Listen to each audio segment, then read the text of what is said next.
I am Dr. Nihal Arshik. I am Assistant Professor, Department of English and PhD Supervisor at Santaji Mahavidyalaya, Nagpur. The place of higher learning and research, which is recognized by Rashtra Santa Tukadoji Maharaj Nagpur University and the Learning Resource Center of the college, nurture a feeling of pride to host the international webinar on enhancing research competence to attain impact, visibility, and citation. Research is to be viewed in terms of utility, application, and development of novel approaches. At the outset, I take this opportunity to welcome the eminent personalities of international fame on this occasion. We take pride in having Honorable Dr. Annie Golding, Professor of Library and Information Management, Victoria University of Wellington, New Zealand, who will deliver the keynote address on Art of Writing and Effective Research paper. We are privileged to have Honorable Dr. Chimezi Patrick Ozuku, Professor of Library and Information Science, Michael Okpara, University of Agriculture, Umudike, Abai State, Nigeria, who will share his knowledge with us on enhancing the visibility in research world. And Dr. Samuel Abiodin Alara, Department of Quantity Surveying, Federal Polytechnic, Mobi Adamawa, Nigeria, who will impart guidance on citation management tools. Associate Professor, Department of Library and Information Science, Rashtra Santa Tukadoji Maharaj Nagpur University. I would like to extend a hearty welcome to Honorable Mr. Ram Manjari, Vice President, Sri Santaji Shikshan Vikas Sanstha Nagpur, who is the patron of the international webinar, and Dr. Priyadi Banjari, who is a source of motivation for all of us, who is the principal and head place of higher learning and research, Santaji Mahavidyalaya, Nagpur, and she is also the organizer of this international webinar. We are blessed to have participants from India and abroad. A hearty welcome to all the dear and respected participants in this academic event. We also pray to the Lord to end this pandemic and ensure safety and sound health of all. Now, I would like to request Dr. Priyadi Banjari, Principal and Organizer of this international webinar, to deliver the welcome address. Thank you, Dr. Nihal. Shri Santaji Shikshan Vikas Sanstha, Santaji Mahavidyalaya, is in its golden year, golden jubilee. Hence, that golden 50 is shining behind me. We are very proud here that in this golden year, we are having an international webinar jointly organized by Rashtra Sant Tukadoji Maharaj Nagpur University recognized place of higher learning and research and Learning Resource Center of Santaji Mahavidyalaya, international webinar on enhancing research competence to attain impact, visibility, and citation. We are indeed very privileged today at Santaji Mahavidyalaya to have with us eminent speakers and keynote speaker in the form of reputed Honorable Dr. Anne Golding, ma'am, who is going to lay her stress today on basically how to write an effective research paper. Ma'am, research paper dealing is very important, though many people avoid it like a plague, but still many are more interested on using the effectiveness of writing a research paper. Ma'am, in her keynote address, is going to deliver how stepwise description, how to write an efficient research paper. And we all know that writing an essay is somewhat easy, but when we write a paper, we have to pinpoint certain facts, certain background study, how to go about it, finding the point at which the whole paper will be based, gathering evidence on it to support the argument. This type of assignment is really a very tough task. and it requires experience, time, and research resources, which are going to help us get a very good research paper. The main purpose of research, as we all know, are to inform action, gather evidence for theories, and contribute to develop knowledge in a field of study. Today, our webinar, international webinar, is emphasized and the significance of enhancing citation visibility so that competence in a research paper is achieved. Research is an inquiry and sharing the general knowledge with others, such as experts and our colleagues.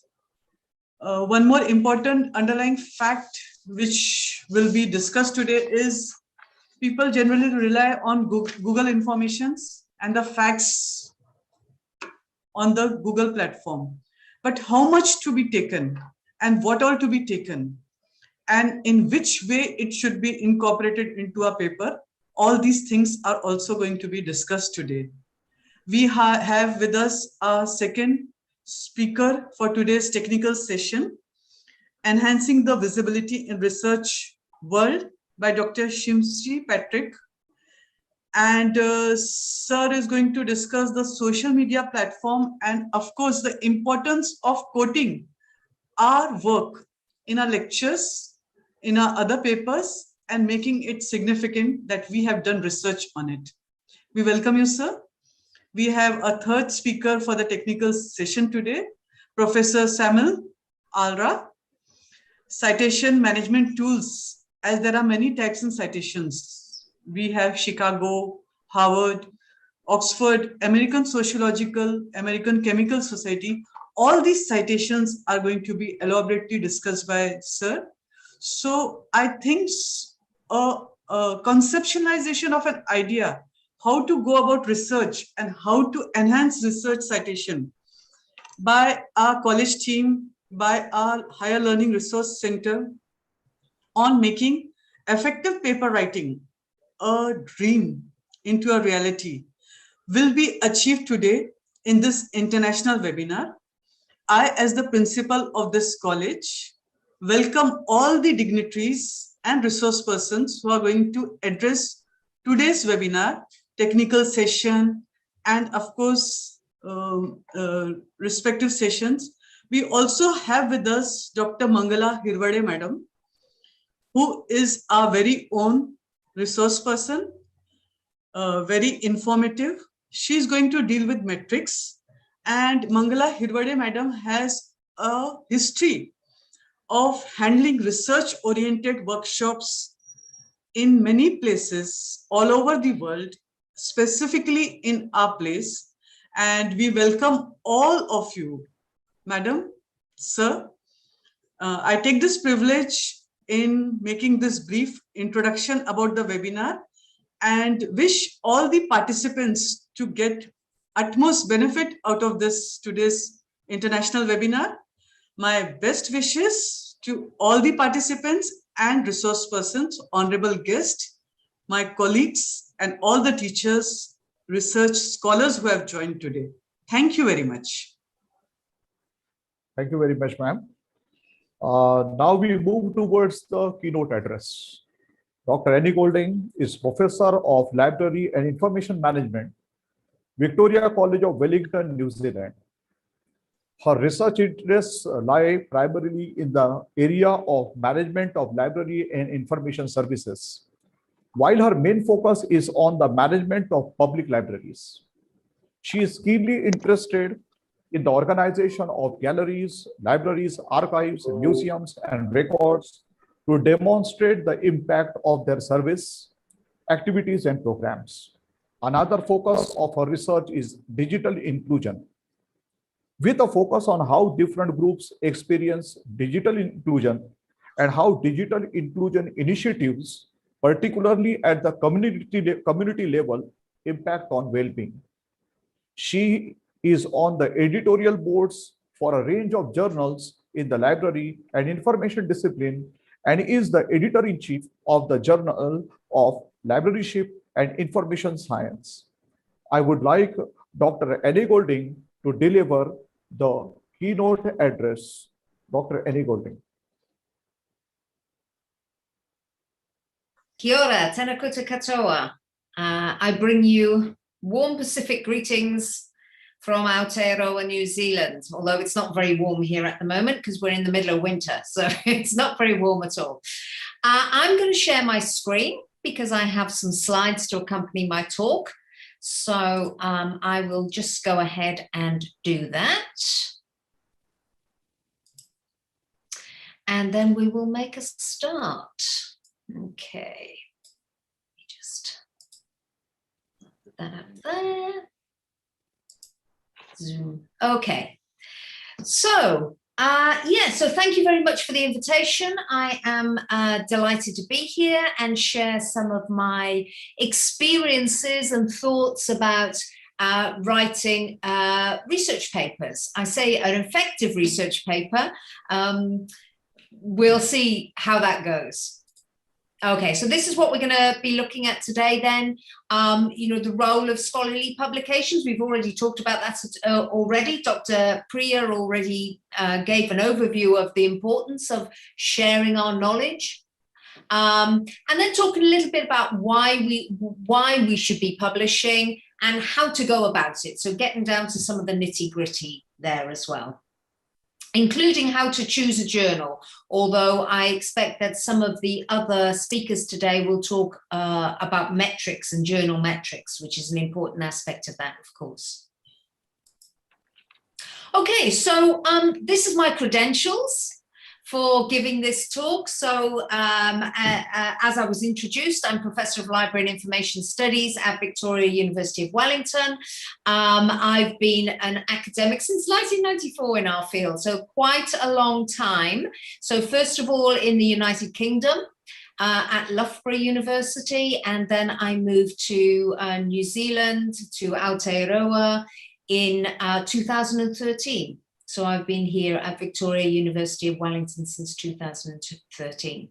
So I am an editor of a journal, one of the, I would say, one of the key journals in our field, but I might be a little bit biased there. So the Journal of Librarianship and Information Science, JOLIS, and those are the journal metrics, okay, for those of you who are interested. But I'm also on some other editorial boards, such as Public Library Quarterly, for example, IFLA Journal. I'm involved with IFLA Journal, and I do a lot of reviewing as well, peer reviewing too. I have written, well, you can imagine that since 1994, I have written a lot of papers and a lot of chapters and a few books as well. So I have had quite a lot of experience of this, and not always successfully. Yeah. So, like other people, I've had rejections too. So we can talk about that a little bit today as well. Okay, so let's talk about, I should say that the emphasis today is on writing for scholarly journals, academic journals. Okay, there's a lot of scope in our field to publish and write articles for professional journals. We are a profession, and we're a vocational profession. So there's a lot of scope to publish in professional journals, and that's very important to spread news of what's happening and what we're doing. But the focus of this talk is on scholarly publishing. So why is scholarly publishing important? We've already had a little bit of a discussion about that already. But when we're talking about scholarly publishing, it's a very broad term, and it describes all the activities related to publishing generally in academic publications, academic research, publishing your academic research. And it does, as it says there on the slide, it fulfills a number of functions or roles. First of all, there's this idea of primacy. So there we're talking about making sure that you publish first. If you've discovered something, you have to publish it and make sure that everybody knows that you were the first person to discover this, or first put forward this idea, or come up with this theory or this framework. Yeah, so there's this idea of primacy. The second aspect is this idea of peer review, and that's really quality control. And we'll be talking a little bit more about the peer review process. But there is this idea that if you want to publish in scholarly journals, you have to go through peer review. It's a quality control mechanism. Yeah. Dissemination. That's how we disseminate our research. Very often, through scholarly publishing, we disseminate our ideas, understanding, new knowledge. Yeah. It has this archival function as well. It's a record, so people can go back and see who was the first person to talk about this, or how did these people talk about this idea, going back through perhaps history. Yeah, so it's got an archival function. And as Dr. Priya was saying as well, there's also this idea of use, yeah, the use of knowledge and ideas. And as I say, I think specifically for our field, library and information studies, it is this vocational discipline. So the ideas from scholarly publishing often lead to developments in service, yeah, improvements in how our customers are served, how our users experience our services. So it's very important, I think, that we remember that idea of use. So why should we publish? Okay, so a few ideas. I mean, it's different, isn't it, for academics on the one hand, academics such as myself, and practitioners on the other. For academics like myself, the fourth bullet point there is probably most important. It's my job. Yeah, it's part of my job, and my career kind of depends on it. Yeah, if I wasn't publishing, and I wasn't publishing regularly, and I wasn't publishing well, my boss, my head of school, and my dean would be questioning what I was doing with all my time. Yeah, so it's part of my job. For practitioners, I think there is quite a lot of research going on. So people working in libraries, working in different information organizations are doing a lot of research. Even if they don't think of it as research, it's kind of evidence-based practice. There's a lot of that going on. But if you don't publish it, nobody knows about it. Yeah. The second point there picks up on that idea about use. Yeah, about use. It's showing that, how we can improve things, how we can develop things, what is good practice or effective practice in our field. The third point might be important as well. Now, in the United States, for example, in academic libraries, there's a big focus on librarians publishing to get tenure. Now, not all countries have that. I think it's quite unique to the United States. I'm not very sure if other countries do this. It's not a feature of life in the UK, for example, or in New Zealand or Australia, but it might be a feature of librarian work in other countries. But even if it doesn't lead to what they call tenure, it does show your employer that you're interested, that you're active, that you're keeping up with current events and current developments, and that you're discussing them. Yeah, so that you want to contribute. So, I suppose indirectly that might help you in any promotion activities that you're interested in. This point, I think, is particularly important for those of us who are not in Western Europe or in North America. Yeah, generally the academic literature, not just in library and information studies, but it includes library and information studies. I think in our field as well, it is quite dominated by by researchers and writers from North America and from the Western Europe. Yeah.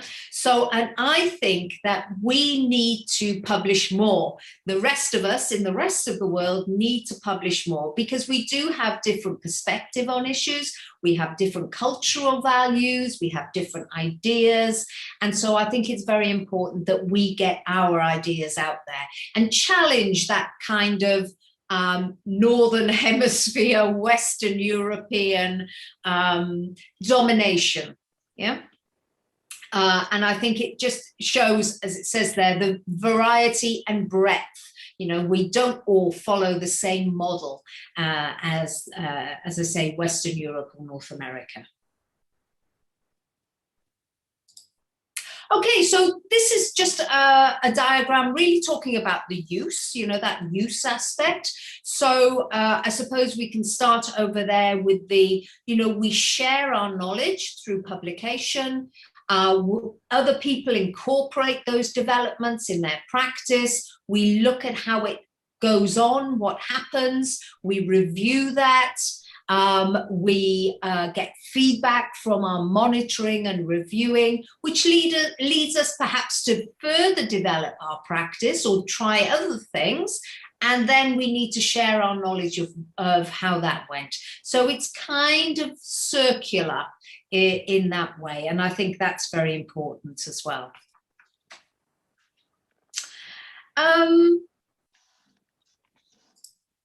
So how do we start planning our publication? I suppose the first thing we need to think about is, what do we have to say? Yeah, what do we have to say? You have to take, I think, sometimes to consider why you want to write. And that'll give you an idea of the type of paper that you want to write, and maybe as well the kind of journal that you're aiming for too. So before you start, you really need to think of that first question. Will your publication advance the field? You know, there's no point in writing if you don't think you've got something to say, yeah, and it's going to contribute to practice or our knowledge and understanding. So you really need to think of the key message that you want to get over to your readers. What do you want them to come away with? Yeah. And then you have to think about how best that message might be presented. So what type of paper will help you get across what you want to say or what you are trying to say? So I've just got a few examples there of different types of papers. There are others, but I think those are the main types of papers. Certainly if I'm thinking of, you know, the journal that I edit, Jollis, those are the kinds of papers we have sent to us and that we accept. So the first one is probably the represents the largest number of papers, yeah, the majority of papers. Original empirical research papers. So reports on research that we've undertaken to gather data, to gather new data, to explore a specific research problem. And, you know, we can use a range of different approaches there, perhaps a survey, perhaps an interview-based approach, a case study. So all those different types of methodologies to gather new data. Review articles then, those are, you know, literature review. Yeah, you're reviewing the literature. And there's within that category of review articles, there's a range of different types. So, you know, increasingly we see these systematic reviews, yeah, which are have very strict parameters. And we also still have the more general kind of literature reviews as well. So a review of a literature on a specific topic. Conceptual papers, then, they don't really present original data. So you're not going out to gather data and present data, but they have to present some kind of original concept. So generally a conceptual paper brings together evidence from published research, from previous published research on a particular topic, and presents it in a new way, or comes up with a new way of looking at it, or a new framework. Yeah, and often that can then provide a springboard for more research. Yeah, so going back to those the empirical research. And then you've got your position or opinion papers, and they usually, again, report personal views on a given subject. So again, looking perhaps at the literature and giving your own position about that.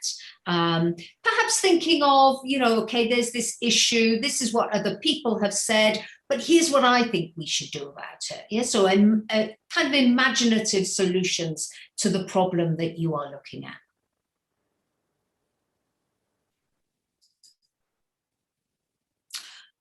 All right, so structuring your writing, how do you get started? It's often good to have a structure in mind when you start. Some people are in favor of just sitting down with a blank sheet of paper and just writing, yeah? But I think it's useful to have some kind of structure.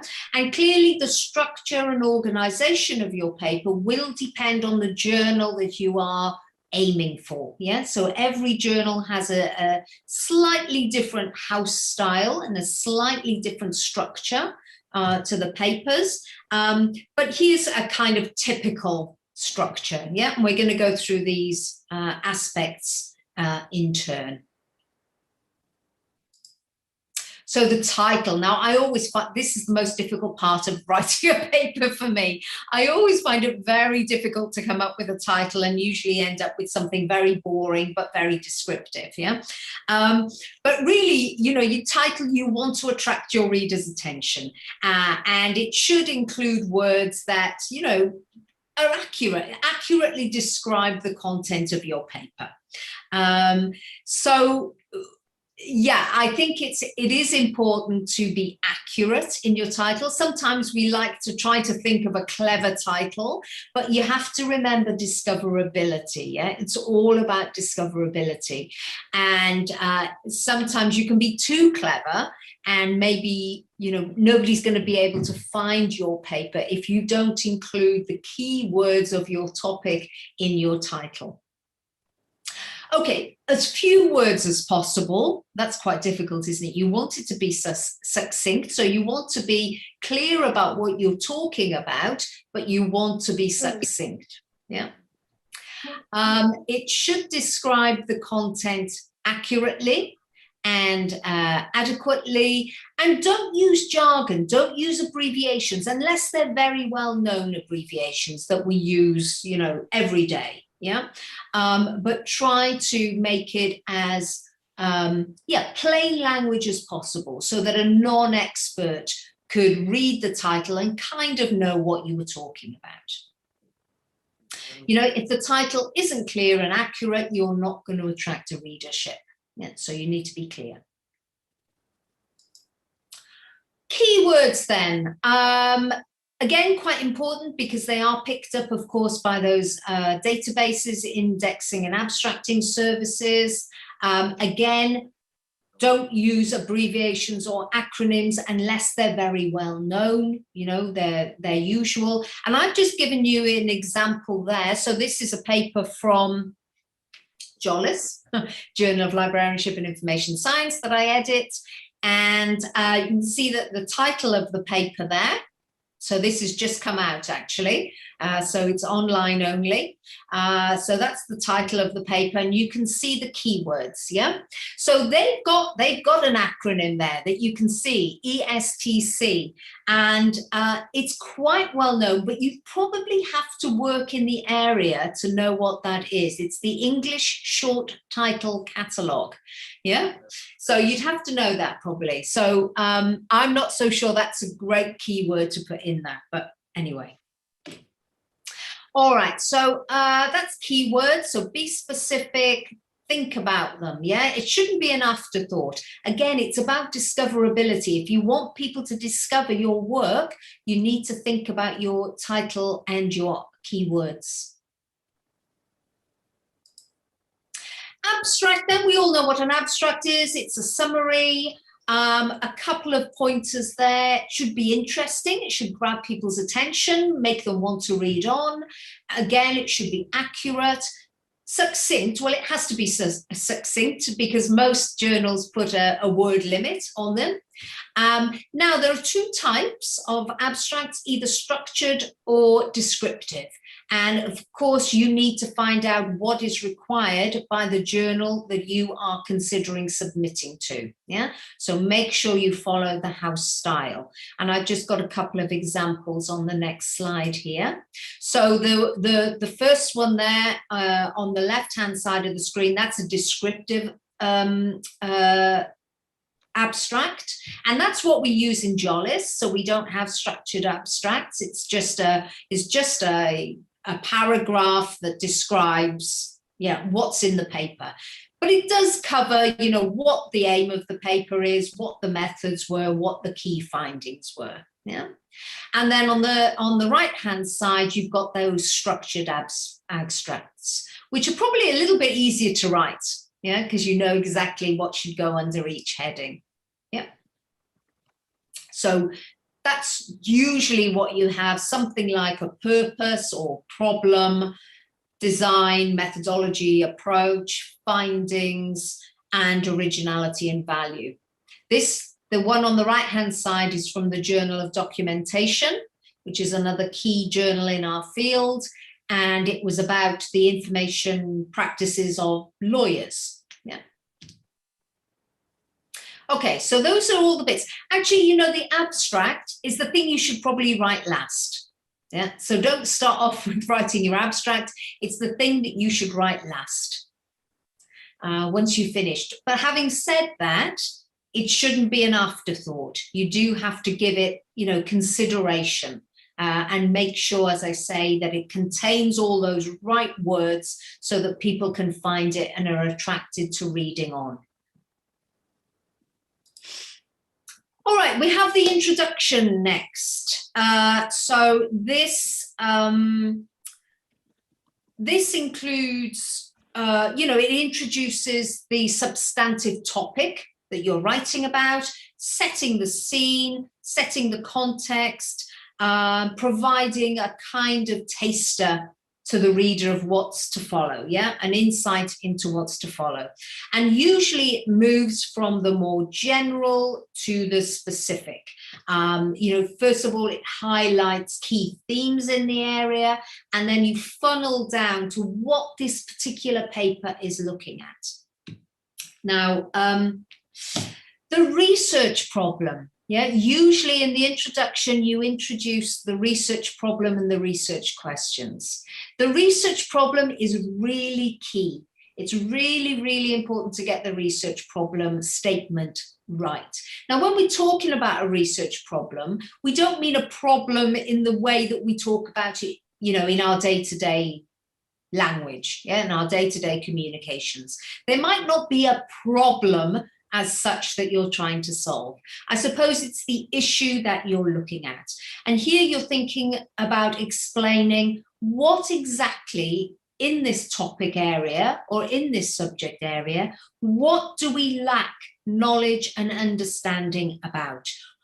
And most importantly, it's why is it important that we know more about this topic? Yeah, why do we need to know about this topic?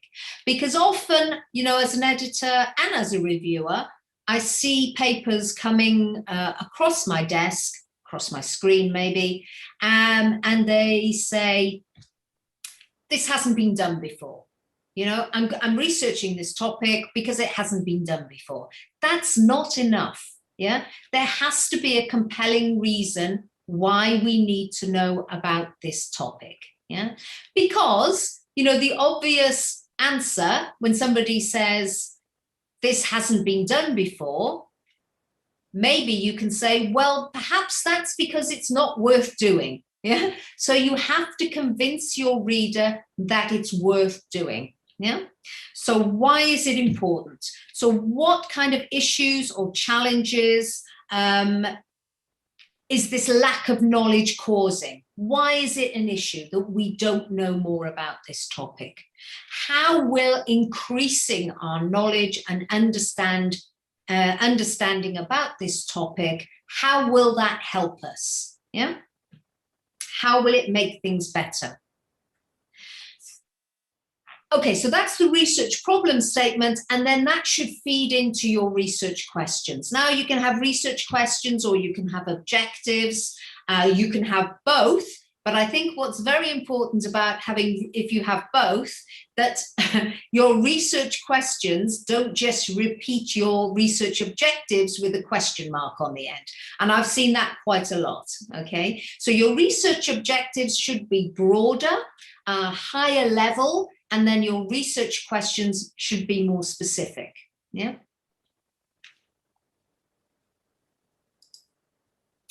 Literature review, of course, we all know in our field what a literature search and what a literature review is. So reviewing works of others in the topic area.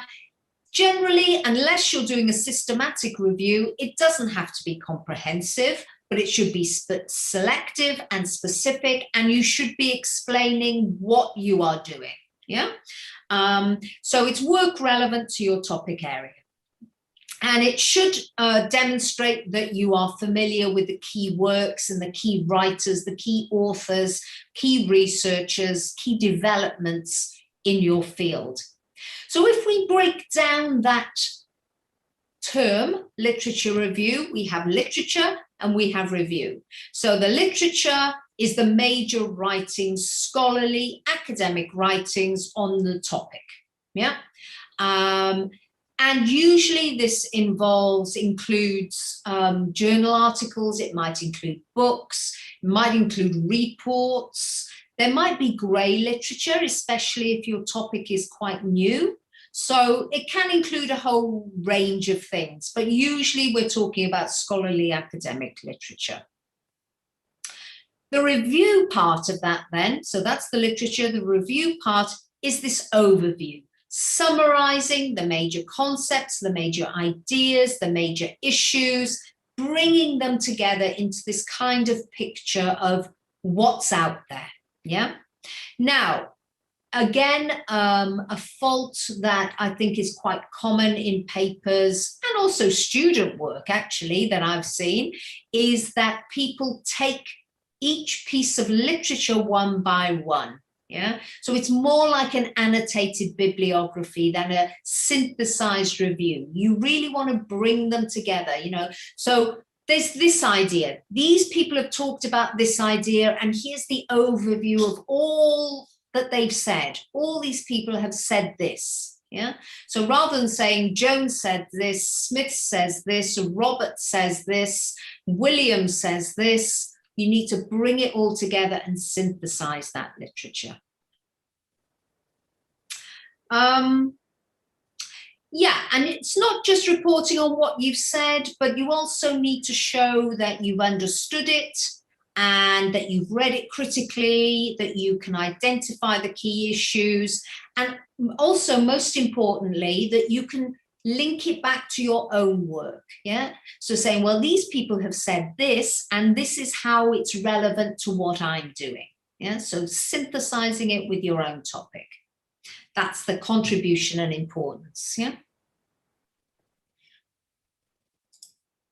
Okay, the next section then is the methodology, design, approach, whatever you want to call it. And this is generally, especially in empirical papers, how the data that you are presenting, how that was gathered, how that was collected, how it was generated, yeah? So we're thinking about, you know, what research instruments you use. Was it a survey? Was it an interview? Was it observation? Was it content analysis? What did you do? Why did you use that? That's very important, yeah? Why did you use that approach? Why is the approach, thinking about your research questions and your research problem, why is that approach the best way to go about it? Yeah, so you have to justify what you're doing. Talk about the specific techniques used and how you use them.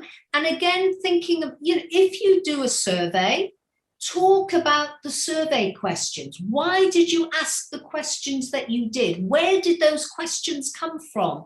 Did you base it on somebody else's work?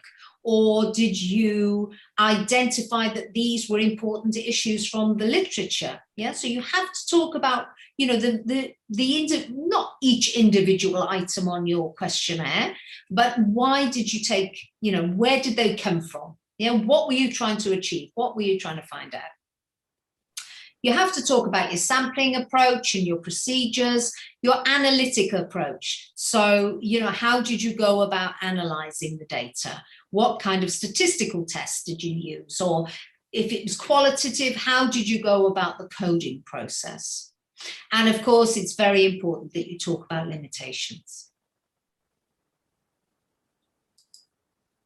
Okay, results or findings. So generally, when we talk about surveys or questionnaires, we talk about quantitative data, we talk about results. When we talk about qualitative data, we talk more about findings. Yeah.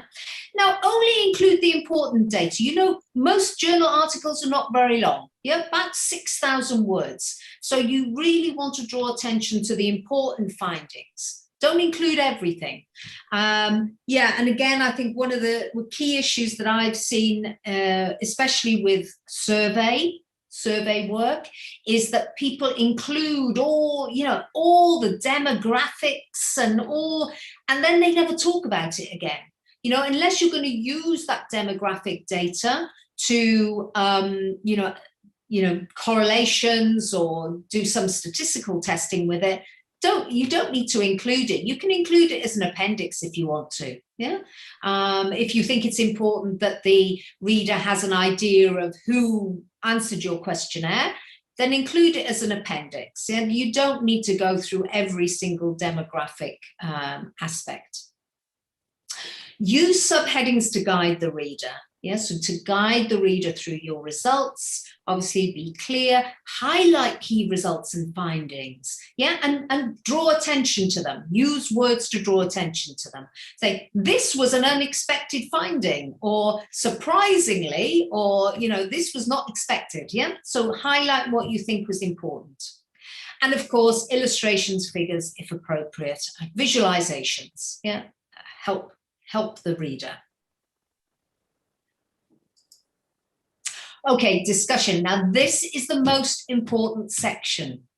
The discussion is the most important section. I know people get, you know, quite excited about their results and their findings, and they want to get them out there and present them. But it's the discussion that people really want to know about, because it's the interpretation. Yeah, so it's talking about what does all this data mean? What does all this data mean? That's what people want to know. So that's why it's the most important section, really. So in the discussion, it shouldn't just be a repeat or a summary of your findings or your results, but you really want to link those with previous research. Yeah, so saying, well, my findings said this, in contrast to what other people have found. So this is surprising, you know, this is new, this is exciting. And also your own interpretation, yeah, as well in there, your own thinking. Although, you know, you have to be a little bit careful about that. Don't speculate too much. Don't second guess what people meant when they answered this questionnaire or they talked to you in interview. And of course, in the discussion, you need to think about, have the research questions been answered? And if so, how have they been answered? Yeah, what do they say? What's the response? Conclusion then, you know, don't spend too long on the conclusion. Just a quick summary, very, you know, really brief summary. You know that, you know, this research highlighted that. Now, the important part is the value of the research. What contribution have you made here? Yeah, so summarizing your contribution, thinking back to your discussion and how your work links with other people's work or how it differs, what it's added. So what's the value of your research? And you might have suggestions for future research, not always, but you might do, and that's always good to include in there as well. References. Okay, well, I don't need to talk about references to an audience of librarians and library educators. We all know how important those are. But clearly, it includes all the material cited. Importantly, follow the journal citation style. Okay, so make sure that they're in the appropriate format. Now, do not self-cite excessively. I know that Dr. Priya did mention about, including your own work. And yes, you can, especially if it links, but don't just bring in your own work for the sake of it. Don't self-cite excessively. Okay, so that's the different sections. So there you go. You've got your structure. Now you just have to fill in the blanks, don't you? It's not quite that easy, is it? You might find it helpful to have a bit of a working outline. So under all those headings, just start, putting in a few sentences. This section will cover, in this section we will, this section will present this, so just have a few, a few sentences just to get you going. I think, starting with a blank piece of paper is so scary. So I think if you have a few sentences under each heading, it's just a way for you to get into it.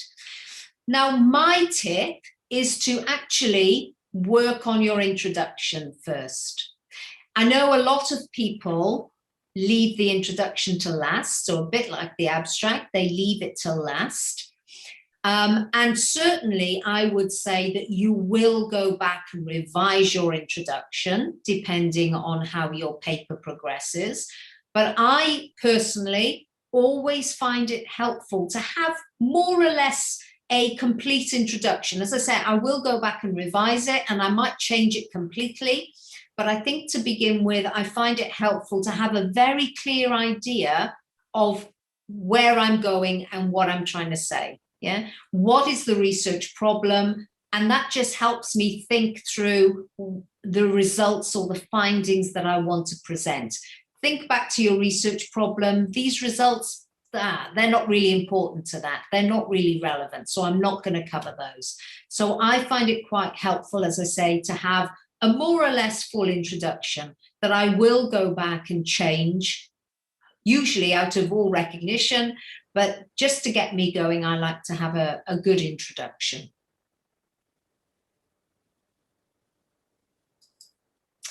Right, let's just talk about how we choose a journal. And I know we're going to be talking about metrics a bit later, but I think these are the questions that we need to think about when we're choosing a journal. I said, to get started with your writing, but it's probably not a good idea to go too far into that journey until you have an idea of the journal that you're aiming for, because clearly they do have different house styles, they have different structures, they have different referencing requirements. So you should perhaps start out with an idea of at least one or two journals that you're aiming for. And when we're thinking about that, the most important, that's the top one, the top bullet point there is the most important point. Who do you want to communicate with? Who is your audience? What conversation do you want to join? Yeah.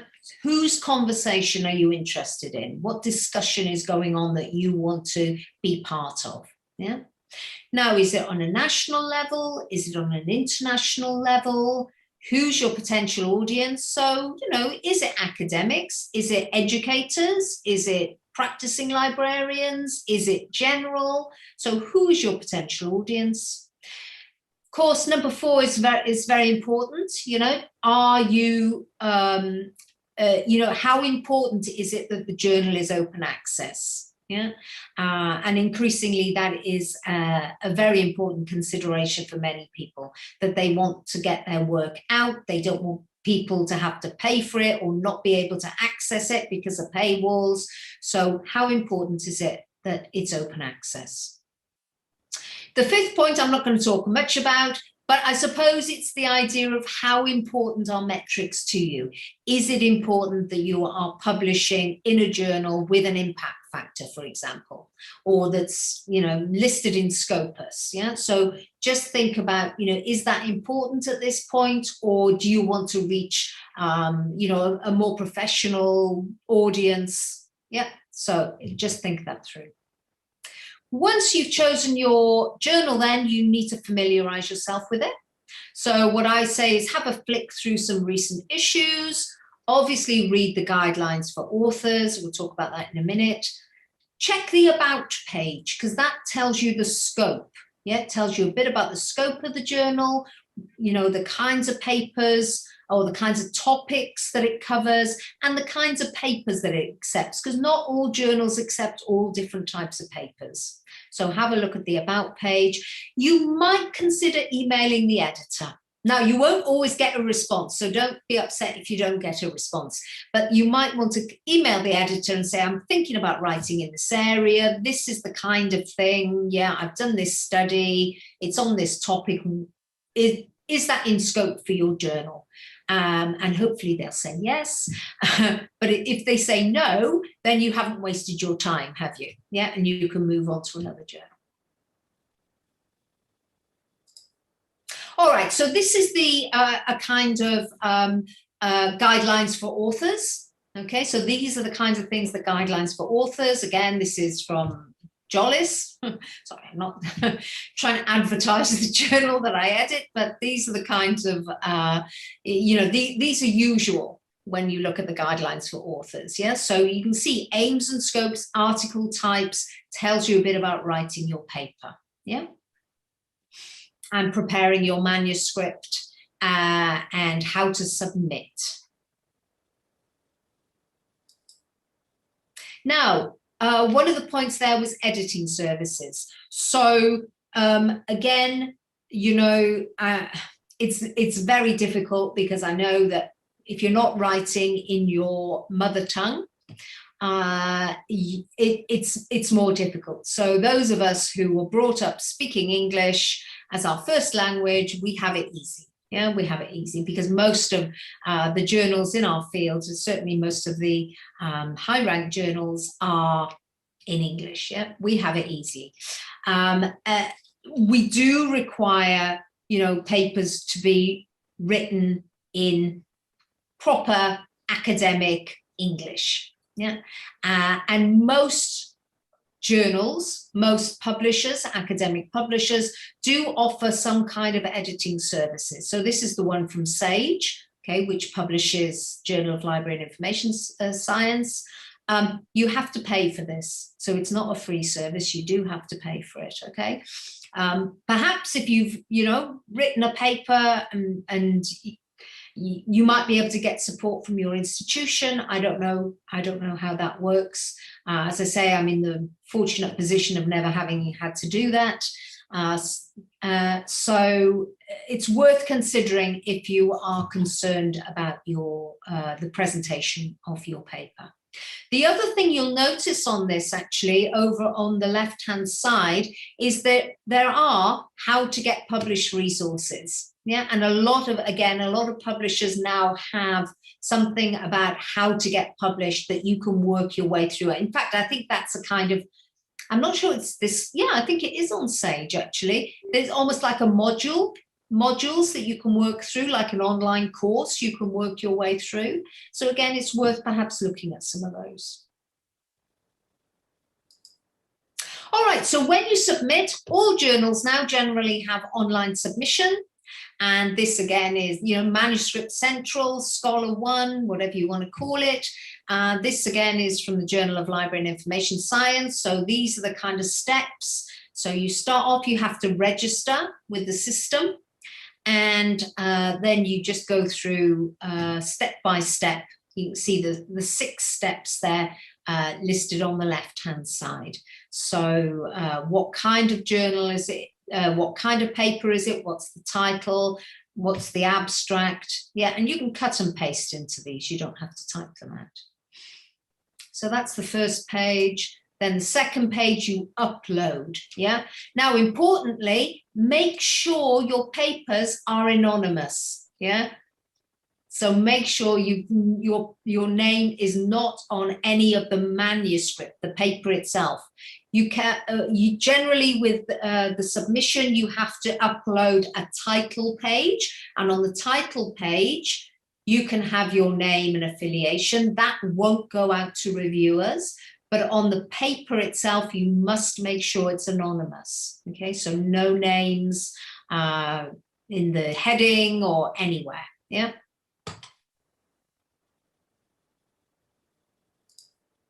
All right, so what happens then? You've submitted, you've written your paper, you've submitted. So this is how it goes generally.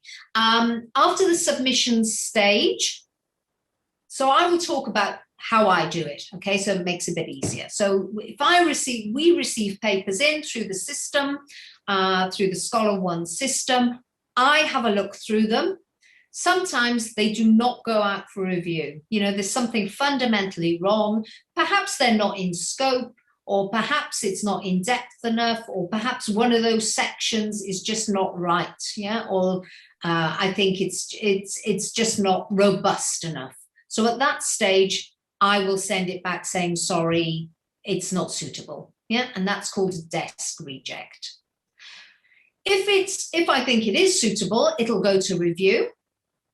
Now, very, very rarely, I mean, it's happened once or twice in my whole, 20 years of being editor, we accept papers after review, yeah? But really, really rarely. Generally, there's some kind of revision. Now, they might be rejected as well at that stage. So it could be that I send it out to review, and we always have at least 2 reviewers, send it out to reviewers, and it's blind. It's called double blind peer review. So the reviewers don't know who the author is. The author doesn't know who the reviewers are. Yeah. Sometimes it is rejected at that stage. Yeah. So the reviewers come back and say, no, this is not suitable. Yeah. More often, they will ask for revisions of one sort or another. Yeah, so ask for revisions. So as an author, you would need to revise it, resubmit it, goes back to the reviewers, the original reviewers, say, look, they've made these changes, what do you think? And at that point, they may say, yeah, everything's great. Or they might say, still a few changes need to be made. Yeah, so it might go through 2 or 3 rounds of revising, resubmitting, and reviewing. Yeah, it's not unusual. Okay, you can see there that we've got 2 processes. There's the peer review process and the production process. So what I've been talking about is the peer review process. Hopefully you'll get to the acceptance stage, and then once it's accepted, it goes into production. Yeah, that at that stage it's typeset, and it'll come back to you as an author for proof. Yeah, so proofs are put together. Proofs are sent back to the authors to check to make sure everything's okay. Sometimes people have changes to make, that's fine. Those changes are incorporated.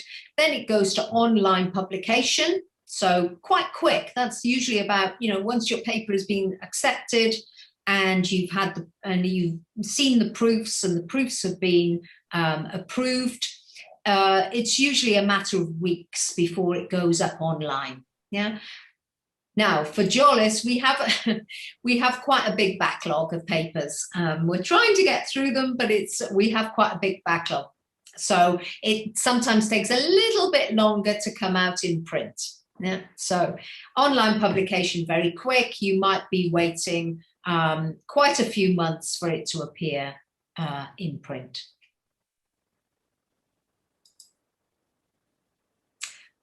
This is just a little bit about the peer review process. And, sometimes when you submit a paper and it goes through, and you're waiting and waiting and waiting. And I, as an author, I know how frustrating that is. But it can take quite a long time because you have to identify reviewers. You send them invitations to review. Sometimes they say no. So then you have to go and find somebody else and wait for them to accept the invitation. So there's quite a lot of toing and froing at that stage, trying to just find people to review. Yeah. And, you know, over the last couple of years with COVID, people have been very busy, and that's been quite difficult. Yeah. People have been very busy. So that has taken longer, I'm afraid. So then there's a wait for people to return their review. We give them 4 weeks. Sometimes they take a little bit longer. Okay, so we usually tell people that once, we usually tell authors that once reviewers have accepted the invitation, it takes 6 to 8 weeks, just to give us a bit of leeway. Yeah. So the decision's made, revisions, and maybe re-review. Yeah. Okay, so as I say, accepting without change, that's really rare. You have to be prepared to revise your paper. Don't get upset about it. Again, as an author, I know, why are they criticizing me? They don't understand what I'm trying to say, but, you know, just read the reviews, reflect on them, think about them. Demonstrate what you've changed. So when you resubmit your paper, you know, address each point that the reviewer has made. And a good idea is to do it in a kind of a table, yeah, with 2 columns. So on the one hand, on the one side, you've got the point, and on the other side, you've said what you've done. Now, you don't have to change everything. If you feel that the reviewers don't understand something, or they're being a bit hard or a bit unnecessary, you can say that, but don't argue too much, okay? The editor and the reviewers will expect to see some changes.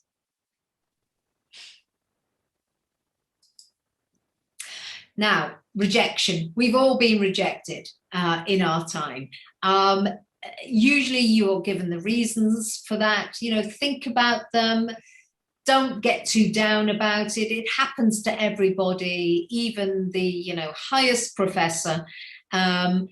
Try to rework the paper, look at the criticisms and say, oh, well, you know, how can I revise it to meet those criticisms? And maybe think about sending it elsewhere. So just thinking about journals then, we've got quite a range of journals in our field. We've got the Emerald Journal, so quite a lot of journals there. I've split these into generalist journals and more specialist journals. So there's the Journal of Librarianship and Information Science, but the IFLA Journal publishes a range of different papers, Library and Information Science Research, information development, again, you know, generalist journals, so publishing on a whole range of different topics in our discipline. And similarly with the Emerald journals, the ones that I've circled there are more generalist, yeah. But we also have a whole range of specialist journals, yeah? Children's literature, Knowledge Quest is about school libraries, you've got academic librarianship, you've got public librarianship, yeah? So think about, that's the point I was making about who is your audience, yeah? Who do you want to be talking to? So you need to think about that. The other way you can find journals is through something like Scopus. So I'm sure somebody will be talking about Scopus a little bit later, but you can enter your subject area, yeah, and that will bring you up a list of journals. And what I would suggest that you know, if you think, oh, that sounds in about the right area for me, go and have a look at the website and have a look at the guidelines and have a look at the scope of the journal. All right, that's me finished. I hope I haven't gone on too long. I'm very happy to take any questions. Yeah, thank you. Manisha, madam, are there any questions?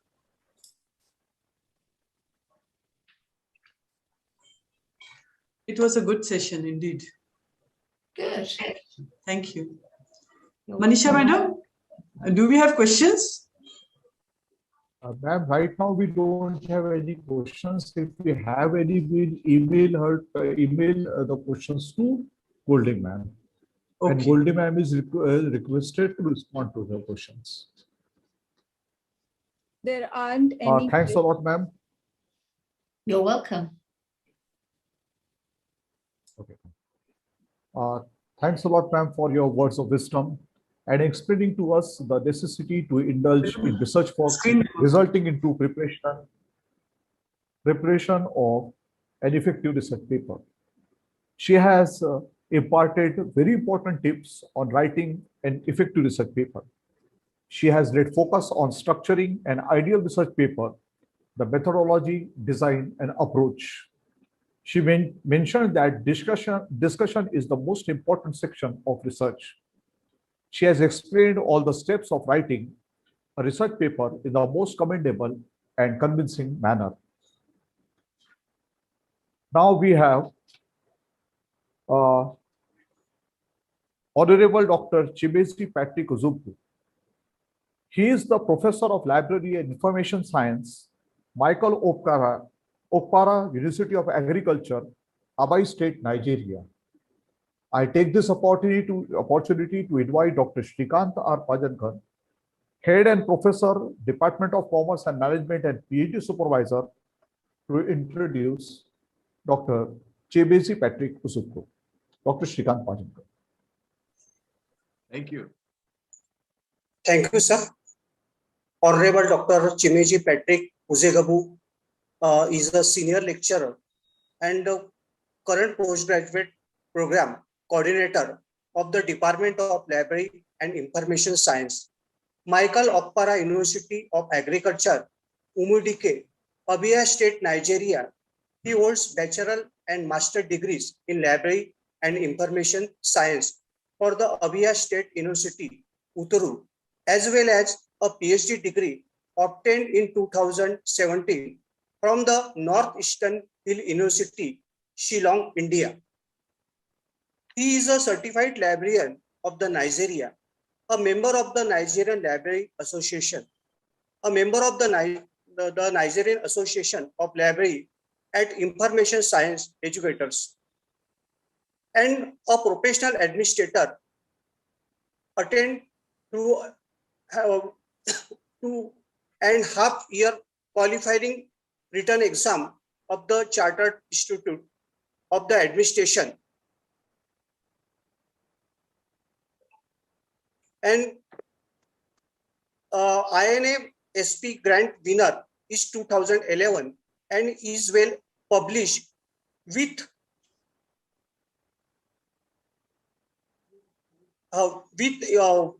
reviewed to IFL General, most other reputation journals in Nigeria and abroad.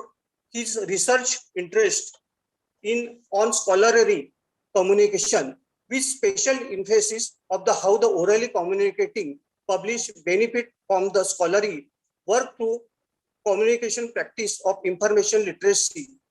I invite Dr. Chimeji Patrick Uzumbu, sir.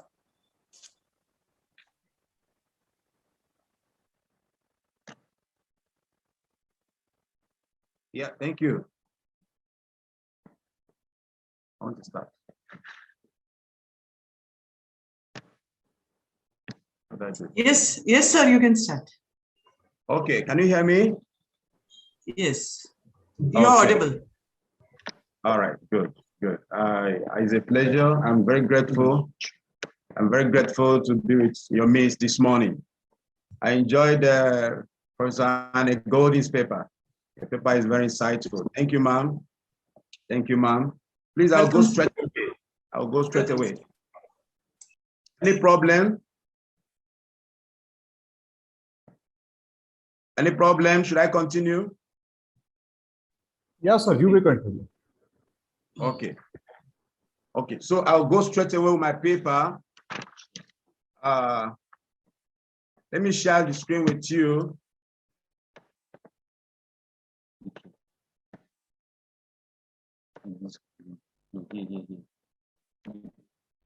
I want to share the screen with you so that I can make some slide presentations.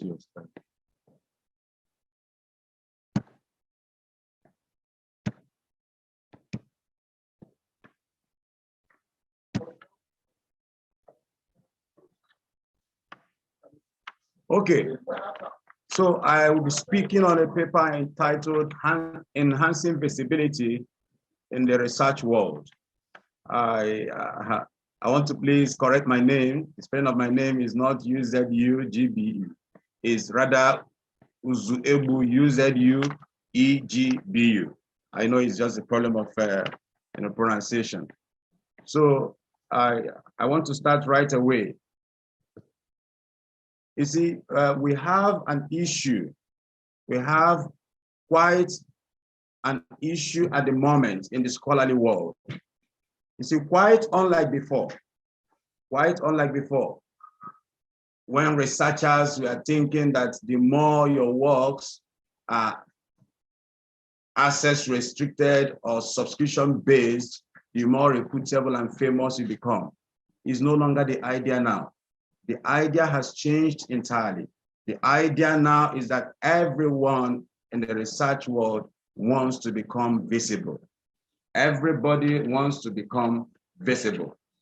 In fact, I had to interact with 20 professors selected from different academic disciplines in my university here in Nigeria. And the aim of the discussion was to find out their view to visibility. And amazingly, these 20 professors aged around 50 years to 60 years, and about 3 of them to 70 years, we are at this age, in this their old age, interested in visibility. These are people that have been in the academia for over 40 to 45 years. That when they started, the idea was to publish in places that maybe after publishing, you will not have access to your papers, and people will not be able to find your papers, to read your papers, and to cite the papers and to increase impact on the papers. But now the table has turned. Scholars now all over the world want their papers to be visible. So, and this is quite interesting, and this now leaves this particular presentation with a singular aim of answering how research visibility can be enhanced in the research world. Now, what is the research world? What actually is this research world we're talking about?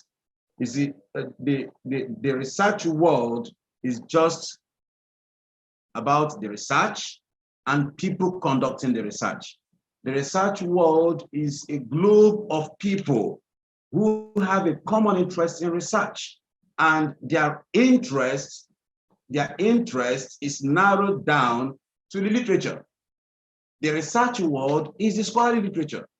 The research world, though, comprises of academics, teachers, scholars, researchers, scientists, postgraduate students, undergraduate students, name it. Everybody in the academia, everybody in the academic institution, in the academic world. Yet their world, the entirety of their world, is narrowed down to the scholarly literature. So the research world is the body of literature, and that is just what it is, and nothing short of that. Now, we talk about research. We talk about research and research visibility. You see, these people in the scholarly world, in the research world, they engage on 3 things. They conduct research, they prepare manuscripts, and they publish same for the benefit of teaching, for the benefit of learning, for the benefit of further research, and in general, for progress of mankind. This is what happens in the activity or from the activity that go on in every research world. And now the research world is interested in this visibility, the visibility. So research and visibility becomes necessary to be described, to be explained. What is research visibility? Research visibility means the extent of attention that a particular paper gets, the extent of attention given to a particular work, the extent to which people all over the world are accessing, downloading, and citing a particular work. This is what research visibility is. On the other hand, researcher visibility is referred to as the state of becoming prominent, the state of prominence for a particular researcher. the point in time when a researcher at a time becomes recognized in the literature, becomes known in the literature, then that researcher is visible. In fact, of course, I know Anne Goldin. I tried a number of times in the past, but not in the recent anyway, to make some publications, and at least the name. When I got the flyer of this particular academic meeting and saw her name, I know I haven't met her in person, but I've met the name. And likewise, some of you over there may be familiar with my name, but just the familiarity here is on the literature. And this is researcher visibility we're talking about, the extent to which a particular researcher is known and is popular and is cited in the literature. So what is the rationale for research visibility? The rationale can be, brought into three. The first goal behind research visibility is to increase access. Scholars are interested in increasing access to their works. Everyone wants access to their works to be increased. And this is why people are not going for open access journals. People are not going for to publish in places where people will not be asked to pay or to subscribe in order to access the work. So this is the first rationale behind research visibility, to increase access to published papers. The second rationale is to increase downloads. Scholars want to enable frequent downloads on their paper. Every researcher wants downloads on their paper to increase on daily basis. Frequency of download is the need of the hour for researchers. And that forms the second rationale for research visibility. The third rationale is increased citation. So research visibility, the essence of research visibility, the whole goal of research visibility is to increase the impact of research, and as well as the impact of the researcher. The impact of research as well as the impact of the researcher. So, and again, I didn't add here, amazingly, it is also based on the need, research visibility is also based on the need of institutions to become recognized, to become productive. When researchers are productive, when institutions are productive, their ranking increases. Their ranking, webometric or other means, increases. And productivity can only come when there is increased citation. Increased citation can only come when there is increased downloads. Increased downloads can only come when there is increased access. And these are the rationale for research visibility. Now with these, let's go straight away to how to enhance visibility in the research world. I have two particular strategies. I have looked at studies, I've examined works. In fact, I found the work of Ibrahim of University of Malaya very interesting. As a matter of fact, if you look up the Google, you see that there are plenty of germs, just as the first speaker noted.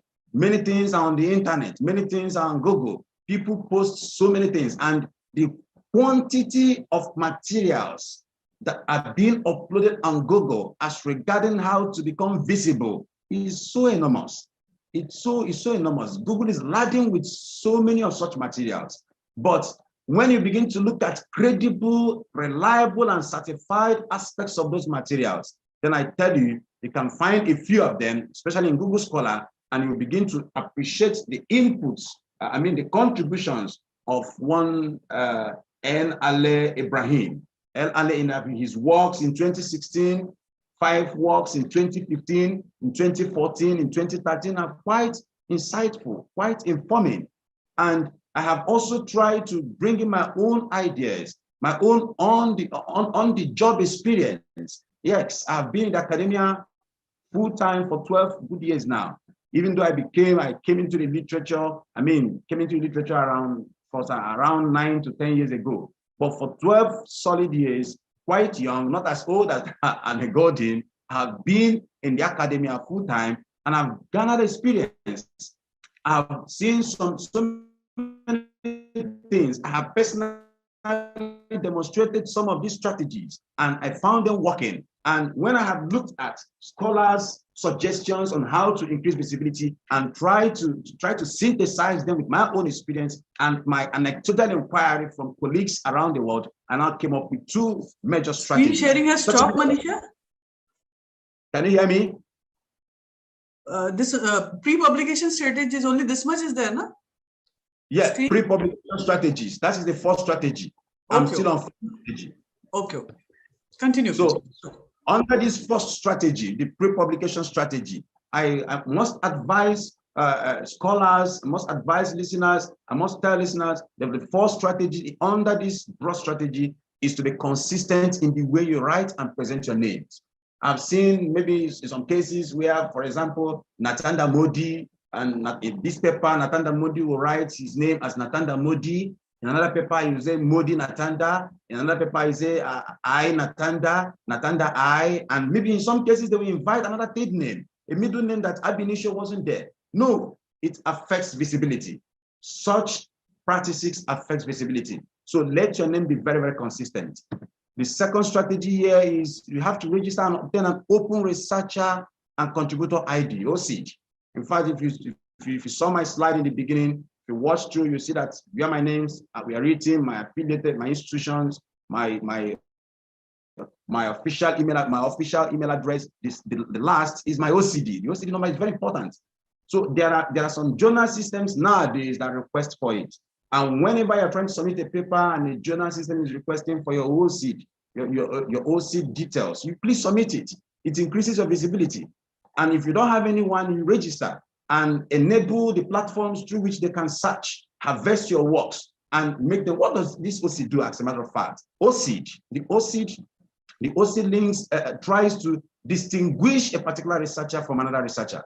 There could be 2-3 persons answering the same name within the same field, even in the same institution or within the country. But with OCD, a particular author will be credited for his works, irrespective of having the same name with other scholars around the world or within the same discipline. So that increases visibility.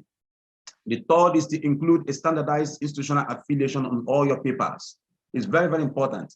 I remember in those days, about 3-4 years back, Google Scholar was asking and requesting for my institutional email address. I had put in my private email address, but they requested my institutional email address. And not until I submitted my institutional email address, there weren't much on my page, there weren't much on my metrics bar until I submitted my institutional email address. So submitting your institutional email address, adding your institutional email address to all your publications is a very potent strategy while you are preparing to publish your work. The fourth step is to be technical in coining your research titles, technical in writing your abstracts, and technical in formulating keywords. I will tell you this secret. I have come to observe that when search engines like Google tries to harvest some works online, they are more interested on the title, interested on the keywords, and interested on the first sentence, maybe the first 2 lines of the abstract. And if these first 2 lines of the abstract, the keywords and the title cannot replicate maybe 2, 3, or 4 times a particular phrase, maybe the findability of that work online will be rare. Or even if it does pop it up in the search results, it will not be among the first 10. If you want your works to always be visible, that any search engine hits, click, the results, your own will be among, scholars' work will be among the first 10, the first 5, then you must be technical. What do I mean to be technical here? In fact, the paper I'm presenting now has been coined technically. There are keywords replicating the research word. For example, replicating visibility, research visibility. And these are part of the terms on the title. And the first 2 sentences of the abstract also captures this. So when you try to be technical, to dance around words, to use them properly, to massage them well enough within these 3 cadres, then I bet you your work is going to be very, very visible when anyone tries to search it from across the world. The fifth is to research and write on novel topics. Novel topics are very, very exciting. I mean, very, very, very, very interesting. And they are the in thing now. I mean, when you go on to topics that has been overflowed, the tendency that when results are being called up after the work is published, that you also be very, very at the back part of the results is there because that area of study, that topic has been overflowed. So when you research on novel topics, on novel areas, then you're having a good bet that your work is going to be very, very visible. The next is to collaborate with international reputed colleagues. In fact, when you went in preparing your papers and in trying to think about topics to write your works, to conduct researches, try to collaborate. Collaboration is very important. If you collaborate with people in other institutions, in other countries and geographical locations, the more visible your work will become. And not only just collaborating with colleagues, but reputed colleagues. Imagine what will become of you or I if maybe I collaborate with T.B. Wilson or collaborate with Andy Golding and such flying scholars like that. You see that the work is going to be read. The possibility that citations are going to be there is going to be high, and for the reputation alone, it does create visibility. This is just the simple truth. I'm speaking from experience. I want to again talk about the publishing in search engine optimized journal like Sage. In Sage and other databases, publishing databases, they are search engine optimized. And when you publish in such journals, the chances that Google and Bing and other search engines will try to harvest their contents first before looking at other, this is very, very 100% is high. The possibility is very, very high because search engine optimized journals are journals that are connected, that are linked, that are indexed on good top ranking search engines like Google and all the rest. And if you publish in a journal like that, then the findability of your work is very, very high. Then the next point is to opt for popular journals in your discipline. You go for popular journals in your discipline. Every discipline has popular journals. In fact, I remember some years back when I was so much obsessed in trying to publish in information research, T.B. Wilson's managed journal. And when you look out for those top ranking journals in your discipline, your visibility increases. But when you publish in those low ranking journals in your discipline, your visibility diminishes. So it is advisable to look out for popular journals, for the journals that are reigning, that are topping the rank, that are attracting readership from across the world in your discipline. You can write the paper, just identify a novel area, a particular problem, move into it, and it will be done. The next is to go for open access journals. Of course, that is the in thing now, even amongst 20 old professors in my institution. The next, again, is to ensure to publish in journals with more indexing links. That is having a relationship with search engine optimized journal. When a particular journal is indexed by so many links, indexed by so many search engines and other links like referees and name it, then the higher the visibility of that scholar publishing in that journal. So it's very important to look out for the indexing options of the journal you want to publish in. And the last here for this first strategy is to submit your OCID whenever prompted, or to use the recognition green icon when submitting manuscripts to online journals that enable OCID. So the second part of the strategy to become visible is what I call the post-publication strategies. The first is the pre-publication, all the moves you have to make before publishing the work. The second strategy are the moves you're going to make when the work is already published. Because when the work is published, the work is out there now, there in the internet, or there on print, or there on your anywhere website.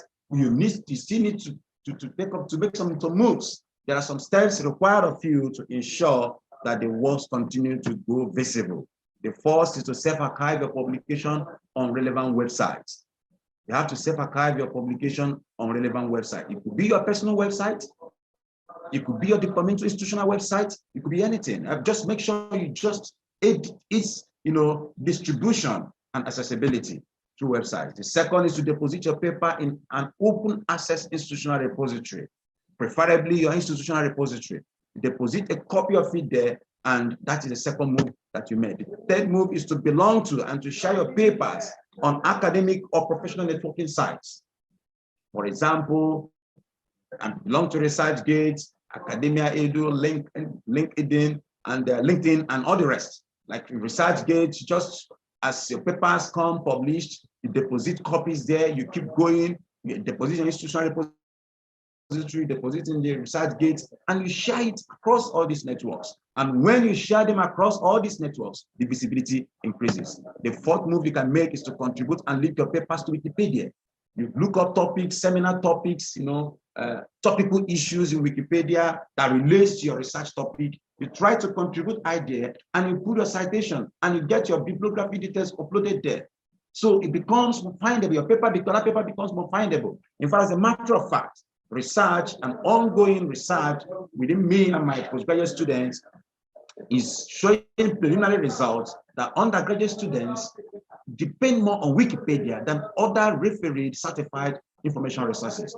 So what am I saying? The number of traffic Wikipedia gets from even in the academia world is increasing on a daily basis. But unfortunately to us who are librarians and who are taxonomists and information description, we should know that Wikipedia is not just a credible on-the-spot citation or a credible source for anyone to depend on in scholarly writing. But unfortunately, people depend so much on it. And however, Wikipedia provides valuable information, by the way. So the next is to always link your new articles to your email signature. In fact, when I do send my emails, anybody receiving my email, you see it below my name where I signed my signature, you see a link to my CV, my online CV, and link to new articles. Maybe interesting articles are published in high-flying journals. And this is another way, when you mail your colleagues, share mails, and mail your colleagues, and they receive your mails, then you are also informing them, I have this new paper, I have this paper. And interestingly, people like me, I believe, they look up all those things, try to click them to find out what is there. And by so doing, you increase visibility. Another way is to introduce and discuss your papers on peers e-forums. What do I mean here? For example, we have professional groups, professional platforms on WhatsApp. I belong to about 3-4 of them. So when a paper is published, you try to just find out a problem or a particular issue, a topic that has been raised by any member of the group. And maybe try to draw the attention of the group that a new paper has been released addressing such a problem, or a new paper has been released that will give insights or clues as regarding a problem. And when you try to introduce your peers to such to your papers using such avenues, you increase visibility of a paper. So that's a potent strategy, and it's been working. It worked for me over and over, and it continues to work. The next is to refer your postgraduate students, refer your postgraduate students to your publications. I do that often because here you have the practice of teaching in your special area. Like I'm specializing on scholarly communication, cutting across information literacy, and rural librarianship. So when postgraduate students come around me and when I teach them, when I give them assignments, I try to advise them to look up my papers, look up my publications, and to read. And when you introduce your postgraduate students to your publications, you are creating visibility for the already published works. So the next is to cite your publications. I listen to Anne Golden saying that you don't oversight. Yes, sure, I quite agree with her. You shouldn't oversight. But as long as the topic you're writing or you're researching upon has a relationship with your already published work, please, you are allowed to cite. But do not oversight. I join my voice to hers. The next is to describe your publications on your podcast. Very, very amazing. I tried it and it worked for me. Create a podcast and try to speak about, introduce your publications, describe what you have researched upon, and upload it. Then you blog on your publications. I'm just trying to become a blogger in recent times since it's a colleague of mine, Shada, is working, and I've seen that his works. When you blog on your papers, you increase the visibility of that paper. Then you create and you maintain a curriculum vitae online.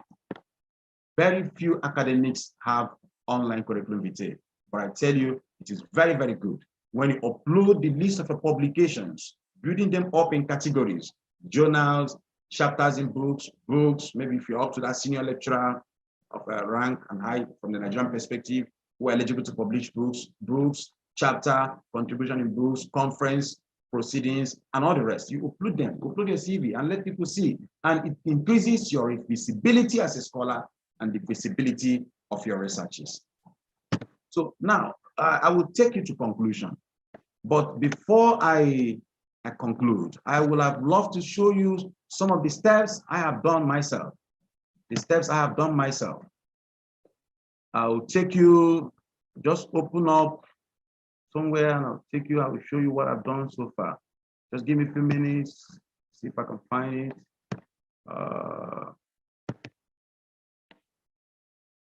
Okay.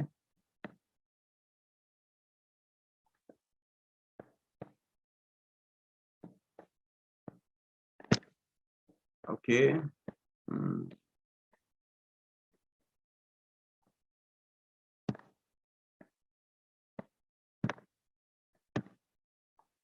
Wow. Okay. You see, yes, just an assistant, please. Just one assistant, please come. Show me that page. All right, I've seen it, but I hope it will be uploaded. I want to upload some of these moves I've made before I conclude and round off. Can I minimize this? Can I minimize this so I can be able to have access to this link? It's a little too bad. I want to have access to this link. See, I want to have access to this link. This is covering it. How do I stop share? No, I want to share. I want to share it. After having access, I'll go back. Okay. Okay. Yeah, just a few minutes. I want to upload it and then I will show you. It's here. Okay. These are some of the things I've done. These are some of the things I've done. How can I share? Go back. Yeah, are you there? What happened? Okay. Can you see what I shared?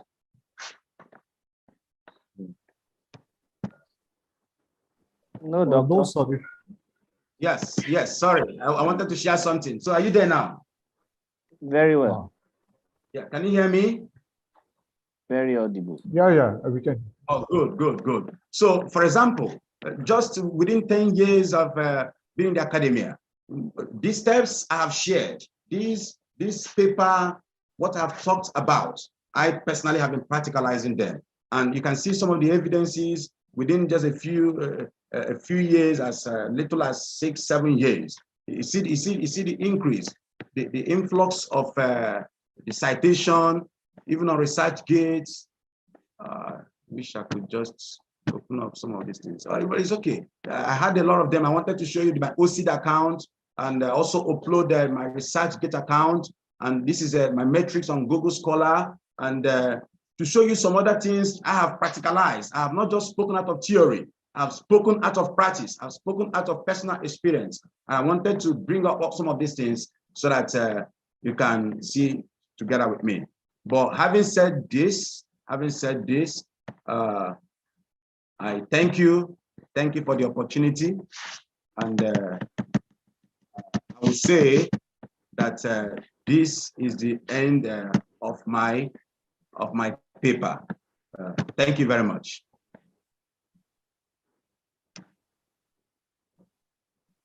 Thank you very much, sir. Yeah. You have raised a very relevant topic if my research is making an impact. He has laid focus on research and research visibility, rationale for research visibility. He has talked about visibility strategies, which included pre-publication and post-publication strategies. Thank you very much, sir. Now we proceed towards another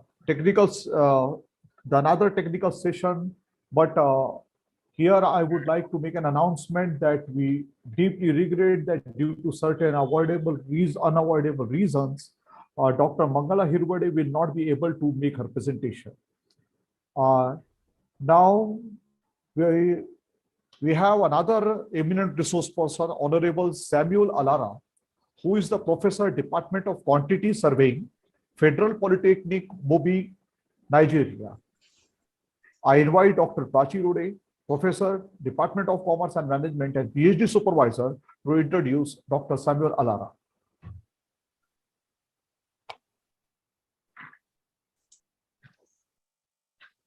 Thank you, sir. I welcome Honorable Professor Samuel Abudun Alara as a guest speaker in this international webinar. He is professor in the Department of Quantity Surveying, Federal Polytechnic Mobi, Adamawa, Nigeria. Alara holds a master's degree in project management. He is a registered professional with the Financial Reporting Council of Nigeria and a corporate member of the Nigerian Institute of the Quantity Surveying, and is also registered with the Quantity Surveyors Registration Board of Nigeria. He is a consultant quantity surveyor with YS Associates, a consulting project management and quantity surveying firm that specialize in the management of building and engineering projects. We are happy to have such a distinguished personality for this international webinar. I request Honorable Professor Alara to deliver his speech. Welcome, sir. I saw your namaste at that time. Namaste, sir. Thank you. Yeah, namaste, ma. You had done that. Yes, namaste. And I think you just permit me to stand on that established protocol, the Yes. principal and the place of higher learning and research. I greet every one of you, and I count it a very rare privilege to be among you. I hope you can all hear me. Yes, we can hear you. Yes, yes. Good. I wanted a feedback before I proceed. I also thank Professor Anne Golding and Dr. Uzogu that has done a marvelous job. They have actually eased the tax of what we are discussing. I appreciate all our audience all over the world, and particularly those from Nigeria, Abiola, Esther, Emmanuel, and my lecturer at the time, Alan Nasir, and co-order. I will be sharing my screen right away. I want to confirm that the screen is visible to you before I proceed. Yes, sir, it is visible. Beautiful. In continuation to what our previous scholars have done, I will be talking about citation management tools. Under the outline of what we'll be discussing, we'll be looking at what is citation, what is citation management, what are the tools that can ease citation management, when, and of course, why do we need citation management tools? Do they have any benefits? We are going to be looking at that in the course of the section. We'll also be looking when to apply these tools, how to apply these tools, the decisions as to which of the tools to go for. And we'll be looking at POP. It's an acronym for for a software that is publish or perish software. My biography has been read, and these are the summary. The slide will be shared with the participant much more later. Starting, what is a citation? Citation is a formal reference to a published article or unpublished article. It tells you that this source that you obtain your information to while writing your paper, it helps you to cite them accurately. Because without citing the source, it amount to plagiarism. So it is expected of you as a scholar to cite every sources that you've consulted in the process of writing your research publication. There are majorly two types of citations. The first one is in-text citation that appears throughout your paper writing, at the end of the citing, or at the end of a sentence, or at the beginning. There are rules on how you apply them. And the second one is the one that appear at the bottom of the paper, the reference list. So that takes us to citation management. Since we are expected to use in-text citation while we are writing our article, and also to indicate those articles that were consulted during the research writing at the end of your paper as the reference list, there should be a way that these tasks can be managed to ease our assignment. So that is what brought about citation management. Citation management is simply collecting citation from online data sources and catalogs. And it assists you to keep tracks of those articles and books. You tag them, annotate them, and easily create the citations and references expected of you. In summary, you could say citation management makes your work easier. It makes it as a very, very easy flow. If time permits, we shall be conducting some practical sections with us. We see how that works. So collect citations, you store those citations that you've collected, and you could take notes on your PDF files while reading the paper. It also helps you to organize your writings. It organizes all your documents, and just at a simple click, you can cite the work. Automatically generates. Also, you can share your bibliographies and you can collaborate on it, because you could have created a folder on a particular project and you can share it with your research teams. So then, what are the citation management tools that are available for us to use? The first one is Mendeley, EndNotes, Zotero, RefWorks, citation generators, citation builders, and EasyBib, as you can see right on the screen. We may not be able to go through all of them, as it were, but if time permits, we shall be looking at EndNotes specifically. It is paid application software. The Mendeley is free. The Zotero is free. And some of them, of course, can be subscribed by the universities. So it helps you to have easy access to them. So that takes us to what are the features, or simply we can say the common features of citation management tools. One of the magical features of citation management tools is that they work with word processors. You can easily link them together and they cite for you automatically. Another feature is that they automatically generate your reference list and your in-text citations for you in the required format and style. You can also manually enter and edit your meta analysis. Most of this, your metadata, you can manually enter them and you can also cite them. We shall be looking at them practically. Also, you can import and export. One of the advantage of Mendeley over other softwares or tools is that it encourages integration with your different devices. You could have an article now that you are working with on your laptop. At the same time, you could also access that document on your iPad or on your Android phone elsewhere. It has an app that the same document, any modification you've done on it, you could carry on whenever, wherever you are continuously. It also helps you to organize and collaborate. Of course, our previous speakers have told us that the age that we are now, to enhance visibility, you need to collaborate with publishers, authors of great repute.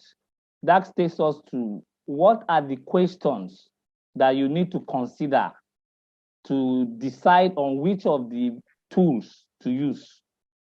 The first question is, of course, the costs. They say efficiency at the lowest possible cost. Some of them, as we discussed initially and as we are going to look subsequently, they are freely available online, while some of them required token in order to utilize them. Is the technical support for that software, is it provided? Do I like the appearance and the feel? This one talks about texture of the particular tool, because each of these tools are unique in their own selves and they have certain advantages over each other. We are going to look at that shortly. And also some of them, they have a requirement for additional features and plugins, extensions that you could download on your Google Chrome. Another important factor to consider on the choice of your tool is popularity in your ecosystem. There are particular, for instance, now Zotero, if you are into open source, Zotero will be a far better option than any of the other tools because it works easily with open source. While if you are talking about customization, EndNote will be far better. So we are going to look at that also very briefly. Then you talk about compatibility and how does it fit easily into your existing workflow. There are some of us that have generated a list of references over time, so you can easily integrate them into that tool. So one of the factors that will enhance your decision is the compatibility of your generated list and how easily does it fit in your existing workflow. That takes us to our next table that compares basically these three major tools, the EndNote, Mendeley, and Zotero. The Mendeley, of course, as we said, is a combination of desktop application and a website. It has the two options. It has that of desktop and it has that of a website. It helps you manage, share, and discover both research content and research contacts. Like the other one we discussed, Mendeley allows the automatic generation of citation and bibliographies. It also contains extra features for editing and annotating PDF documents. One of the difference between the website version and that of the desktop version is that the website version was modeled after the last.fm. We are going to look at that practically. It also incorporates social features into academic process and allow users to share references with other users or group. While Zotero, on the other hand, is a free open source tool. It's easy to use and it helps you to collect, organize, cite, and share your research sources. It is developed by Lorenzen Zeng, Center for History, New Media at George Mason University in 2006. That was exactly the time that they developed publish of Perish software and also Google Scholar. It was about that time that Google Scholar was developed. It has an extension with Firefox, Chrome, Edge, and all that. And finally, the EndNote is considered the leading citation software package. And that is why we'll be looking at it practically. It enables you to move seamlessly through your research processes with flexible tools for searching, organizing, sharing your research, creating your bibliography, and writing your paper. Of course, they have a full version on desktop it can also be accessed on the web base. I want to be sure you still see my screen. Yes, we do. Beautiful. So then one of the consideration you could make are listed here while you have the, not to waste our time, while you have the slides, you could go through them. What it best does, which of them, what are their strengths and their weaknesses, they've been analyzed on this table, and what could be improved in terms of their handling of PDF, annotation, and organization of references. So while you go through this, you could see, but one of the special highlight is that EndNote cost $249.95 for one-time standalone installation. The student is being discounted to $115, and it has unlimited storage. The storage is unlimited, while Mendeley is a free package, but you have to pay for the if you want additional storage, because the free package only takes care of 2 gig storage, while you will be paying annually $55 for 5 gig storage. If you've exhausted that, that is quite large, and 110, just as you can see on the table. Also, Zotero, the free storage takes care of only 300 megabytes, unlike the Mendeley. So these are the things that could influence your decision as to which of the tools to go for. If you are the type that, of course, you need more storage, you could consider Mendeley over Zotero. But if you work with open sources, definitely Zotero is a go for you. While the EndNote is suitable for customization, it could be customized to suit your present work.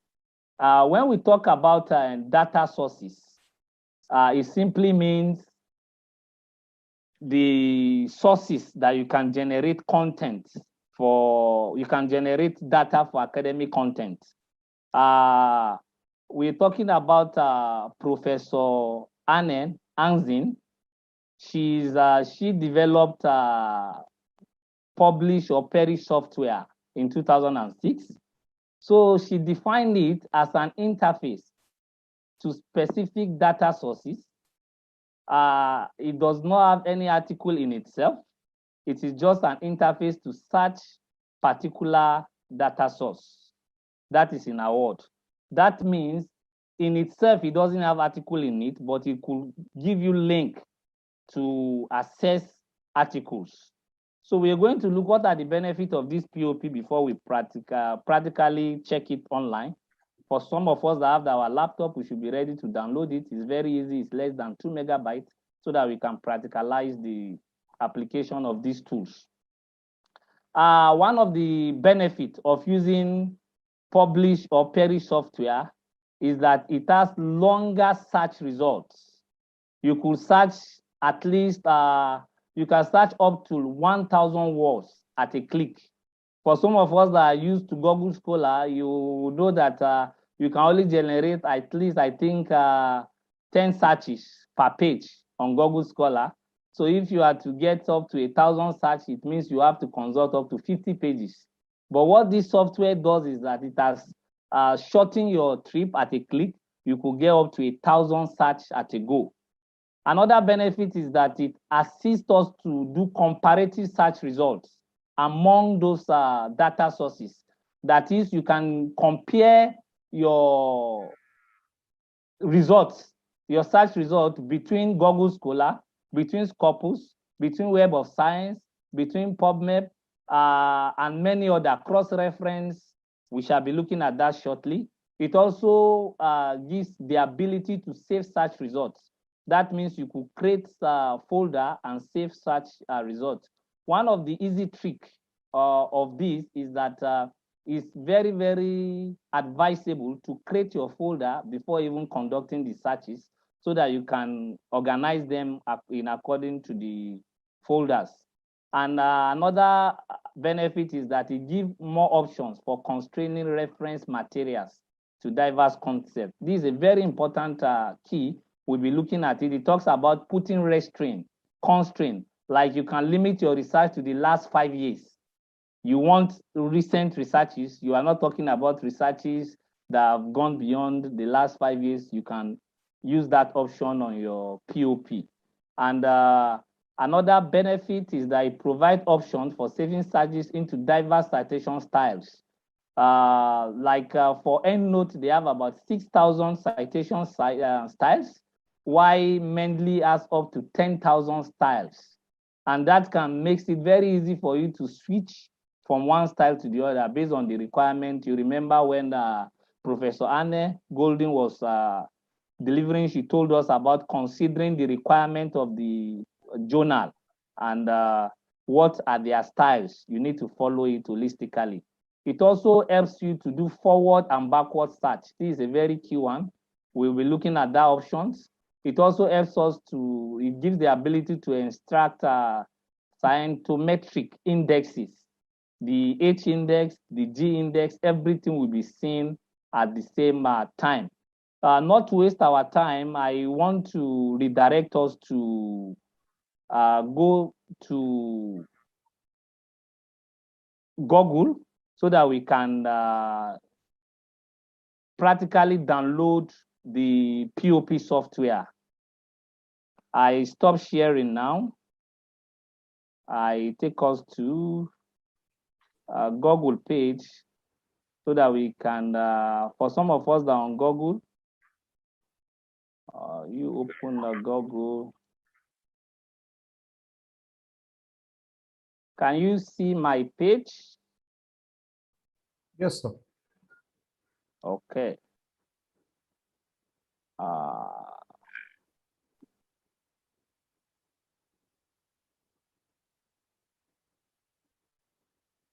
So,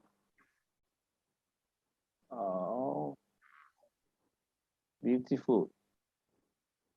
So this is the POP software. It's very easy to download. You go to Google and you type publish or perish on the Google. It will take you to the professor page and we can download it there. So for those that are with their laptop, I believe we can run a simple practical section with this before looking at our EndNotes. For instance, can we see the page, please? The publish or perish window interface. Yes, from you or from our own laptops?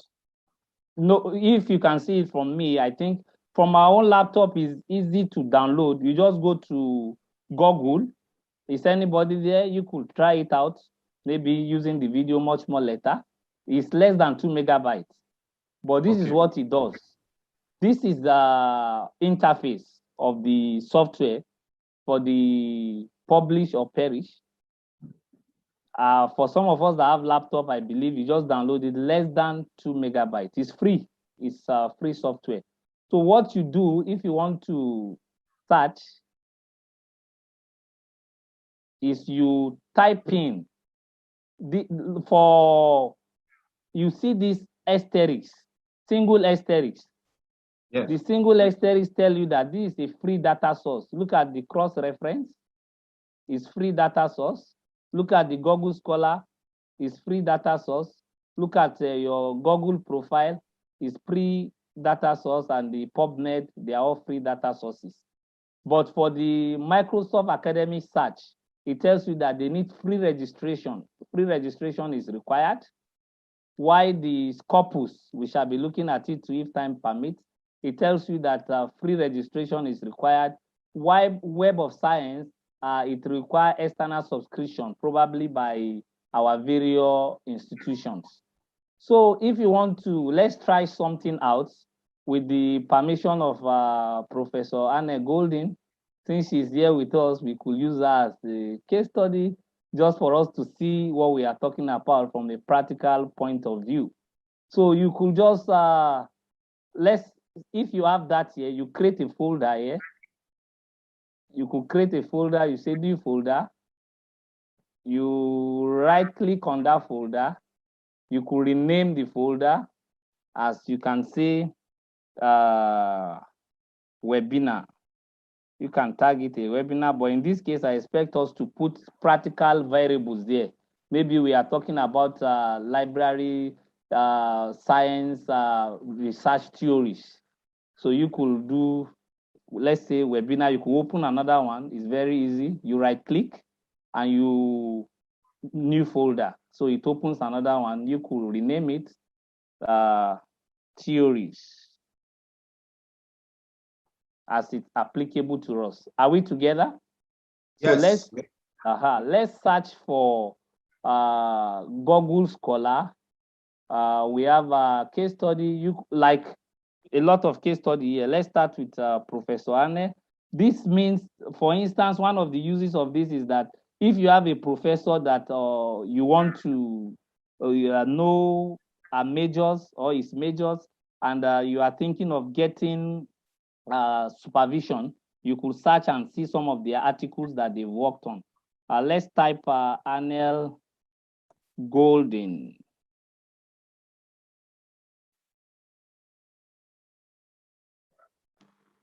Anel Golden.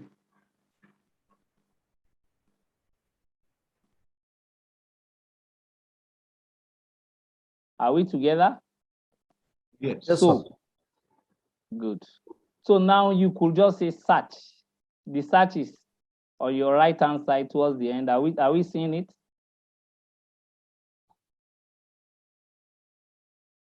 You say search. So you can see it has generated a lot of articles.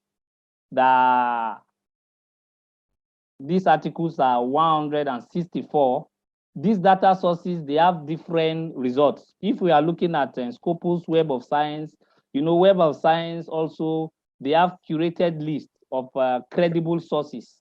Like for medical sciences, biological sciences, they place emphasis on credibility of sources so much. So if you are citing any source, they could tell you, is it on Scopus, is it on Web of Science, because those ones have curated list of credible sources. Also, Google Scholar use algorithm that is basically academics. It tries to aggregate sources that are academic related. So while you look at these publications from Professor Golden, you could decide to access any one of them. Because of time, let's just look at this. This is Libraries and Social Capital, published, let's say this first one, published in 2016. When you right click on it, it will tell you a lot of options that you could do with this article. Of course, you open in browser, open citing works in browser. This is what we call the front and backward search. It helps you that every work that this publication has cited is going to show you articles that have cited same citations. And it also tells you how to retrieve citing works in publish or perish. We could look that if time permits, but just right click on it now, and it will take you to a browser. So it's opening that publication. So of course, this is a book. You've seen the book, and this also, are we seeing my screen? Yes, I can see it from my end. Okay, beautiful. If you can see it from your end, I believe it should be visible too. So what this article now, as it shows us here, we can easily, yes, I know what you are seeing is the publish or perish. There is need to also look at the website on Google Scholar. So it takes you directly to that article. Let me see how we can stop sharing and share again so that our participants can see.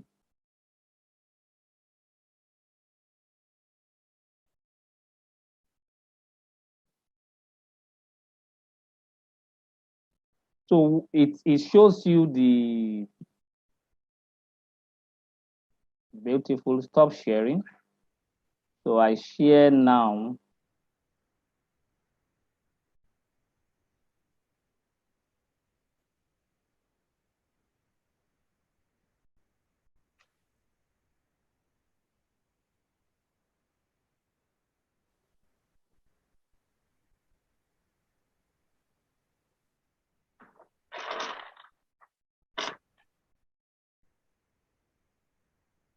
Yes. So what we want to see is the article on the, please bear with me, is technical glitches. I want you to see it practically so that you can appreciate it as it is. And you can easily practicalize it yourself. Okay.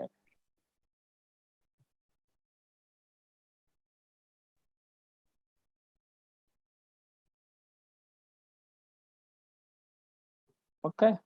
If that is not coming up, let me just tell you what happens so that you can see it. What happens is on this POP software, whenever it takes you directly to where that article has been cited. So what you will now do, once you see where the article has been cited, you download the article citation, not necessarily the article. It has a citation format as RIS. You download that article citation and you export it directly into your EndNote, Mendeley, or Zotero. So you could easily cite the article from those sources. So let me just use one of our work that she has done. Of course, she's here. You could confirm also from her. I stop sharing now. I share the EndNote interface. This is my EndNote interface. This is article by authored by Professor Anne Goldin and HMC Gratz. Can we see the article? Can we see the interface of EndNote? Yes, sir. I can see from Beautiful. So this interface of EndNote is the EndNote as is obtainable online. So this file menu, it assists you to open new file library. It assists you to share library and all that. Save a copy, export your references, import your references, and all that. So you could also edit your output styles, your fonts, and all that. You could create new references and all manner of that. But particularly what we'll be focusing on is creating a folder here. You can see, you just right click on this place, my group. When you right click, it gives you an option to create a folder. So you say create a group. So you could rename that group into any of your variables. This is probably a theory, so you save it. But this is one of publication, as we can see. So you open it up here, and immediately you can send it to, you right click on it. So while you right click on it, it will give you options to add the references to any of these open folder. These are folder we just created now. So you say send it to theory. So when you open your theory folder, you see it's already there. So let me show us practically how we use these tools on our Microsoft Word, how you can integrate your EndNote software and your Microsoft Word. Let's see how it does the magic easily. So now meeting control, I will stop sharing my EndNote now, and I will share with you an MS document. This is a Microsoft document. I want to be sure that we are seeing it.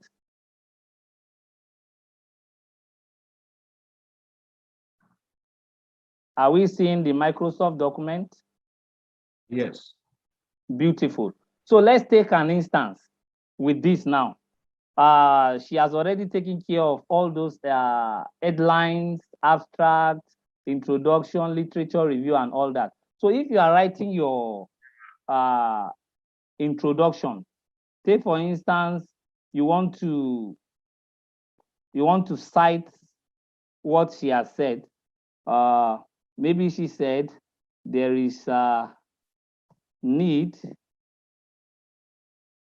to pay detailed attention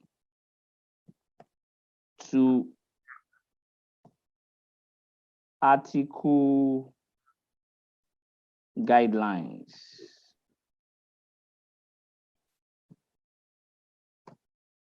Are we together? Beautiful. So now we want to cite this author. You will let me take you to the reference so that you see that our reference, of course, we had something there now, but let me delete the entire reference. Look at it. This whole reference is gone. I'm highlighting everything on the reference. Delete key. So our reference don't have any reference on it now. It's blank. So go back to your introduction where we said this is what Professor Golden says, and we want to cite her. You just come to your EndNote tab on your Microsoft Word here. You said insert citation. You see this insert citation? You say insert citation. It will now bring you to the list of your citations in your EndNote library. It is instructive to know that EndNote library, Mendeley library, Zotero library, they are all similar. They work in the same way. So now we want to search for who said that. Let's say what this is what Professor Golden in one of our articles said. You highlight it, you pick it, you now said insert. You can see that immediately it inserted this, but with IEE proceedings. Look at my cursor, it's pointing, so you can take it to any of the choosing reference style. It will change it immediately. Are we together? Yes. So you now go to your reference. Automatically, it should generate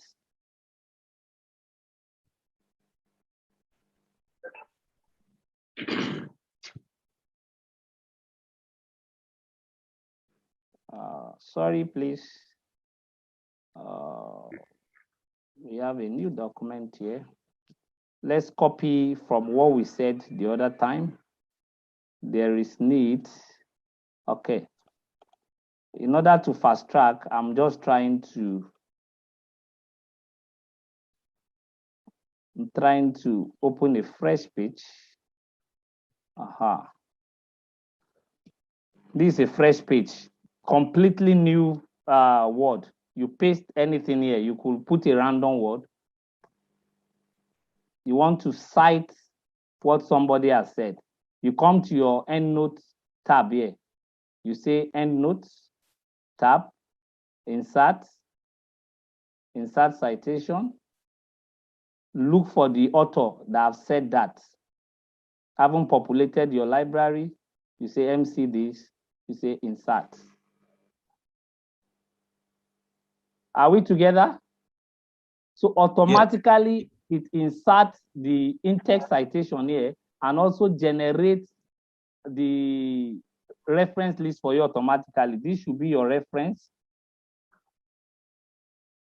You could decide to make it heading 1 and take it to a fresh page entirely.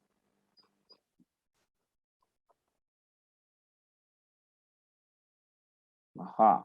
So this is it. So you have all your references generated at the end of your write-up. So what the citation tool does for you is that it assists you to reference the authors correctly. Also, assuming the author, you are starting the author from the beginning, not at, if you are referencing at the end of a statement, it comes in bracket. Assuming it's from the beginning of the statement, you can say according to, let's say who said so. Let's pick one of the author. You come to your library, this author, impact of COVID, according to this. So you cannot leave it like this. You right click on it and say edit citation. It will give you options how do you want to edit the citation? You say display author, so that the year only will be in bracket. You click on it back. So it shows you, according to this author and this, COVID has negative impacts on global economy. So when you check your reference list, you see that the Almiri is there, and the MC and the Professor Golden reference is also there. So all the reference that you are generating here, both in-text, citation, the ones before and after, they will all be generated automatically for you at the end of your word. So it makes the word very easy for you, and you can change from different reference styles. Assuming the journal publication wants a Vancouver reference, you only come down here and you pick Vancouver. Immediately it changes all your reference to Vancouver style. You can see with numbering. At a single click, you could change and just move from, it has over about 6,000 reference styles, while Mendeley has about 10,000 reference styles. I'm going to pause here because of our time, so that we can take feedback, and if there is need to demonstrate it further, I will wait to get your question. Thank you for listening. This is the end of the presentation. Thank you.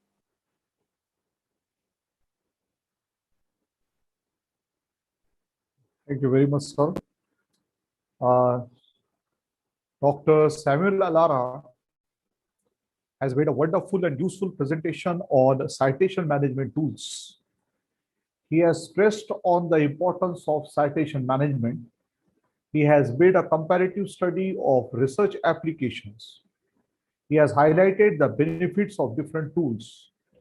He has demonstrated how we can access the research information. Now, I would like to invite Professor Manisha D. Patil, librarian of the college, to propose the formal vote of thanks. Thank you, sir. Good. Am I audible? Yes. Yes. Very well. Good afternoon to one and all present here.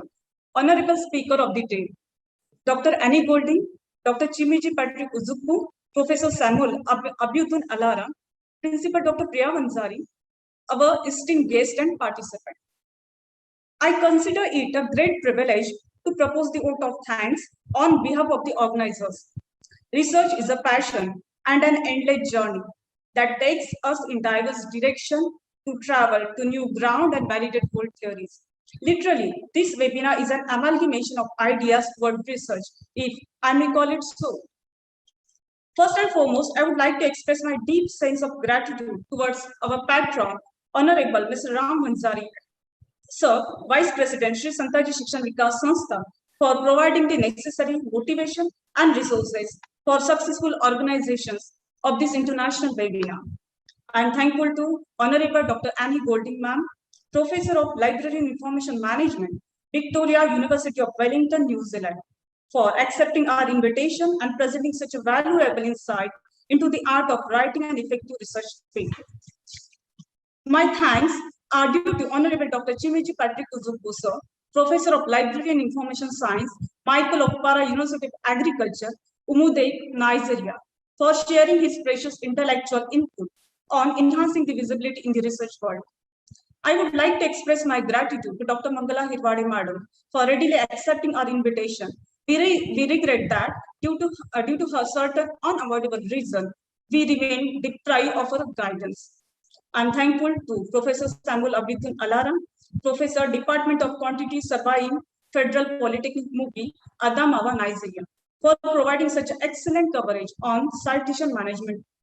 I extend my heartfelt thanks to Dr. Priya Vansari ma'am, Principal and Head, Place of Higher Learning and Research, Santaji Mahavidyalaya, who not only motivate us to organize this international webinar, but shows us proper direction from time to time.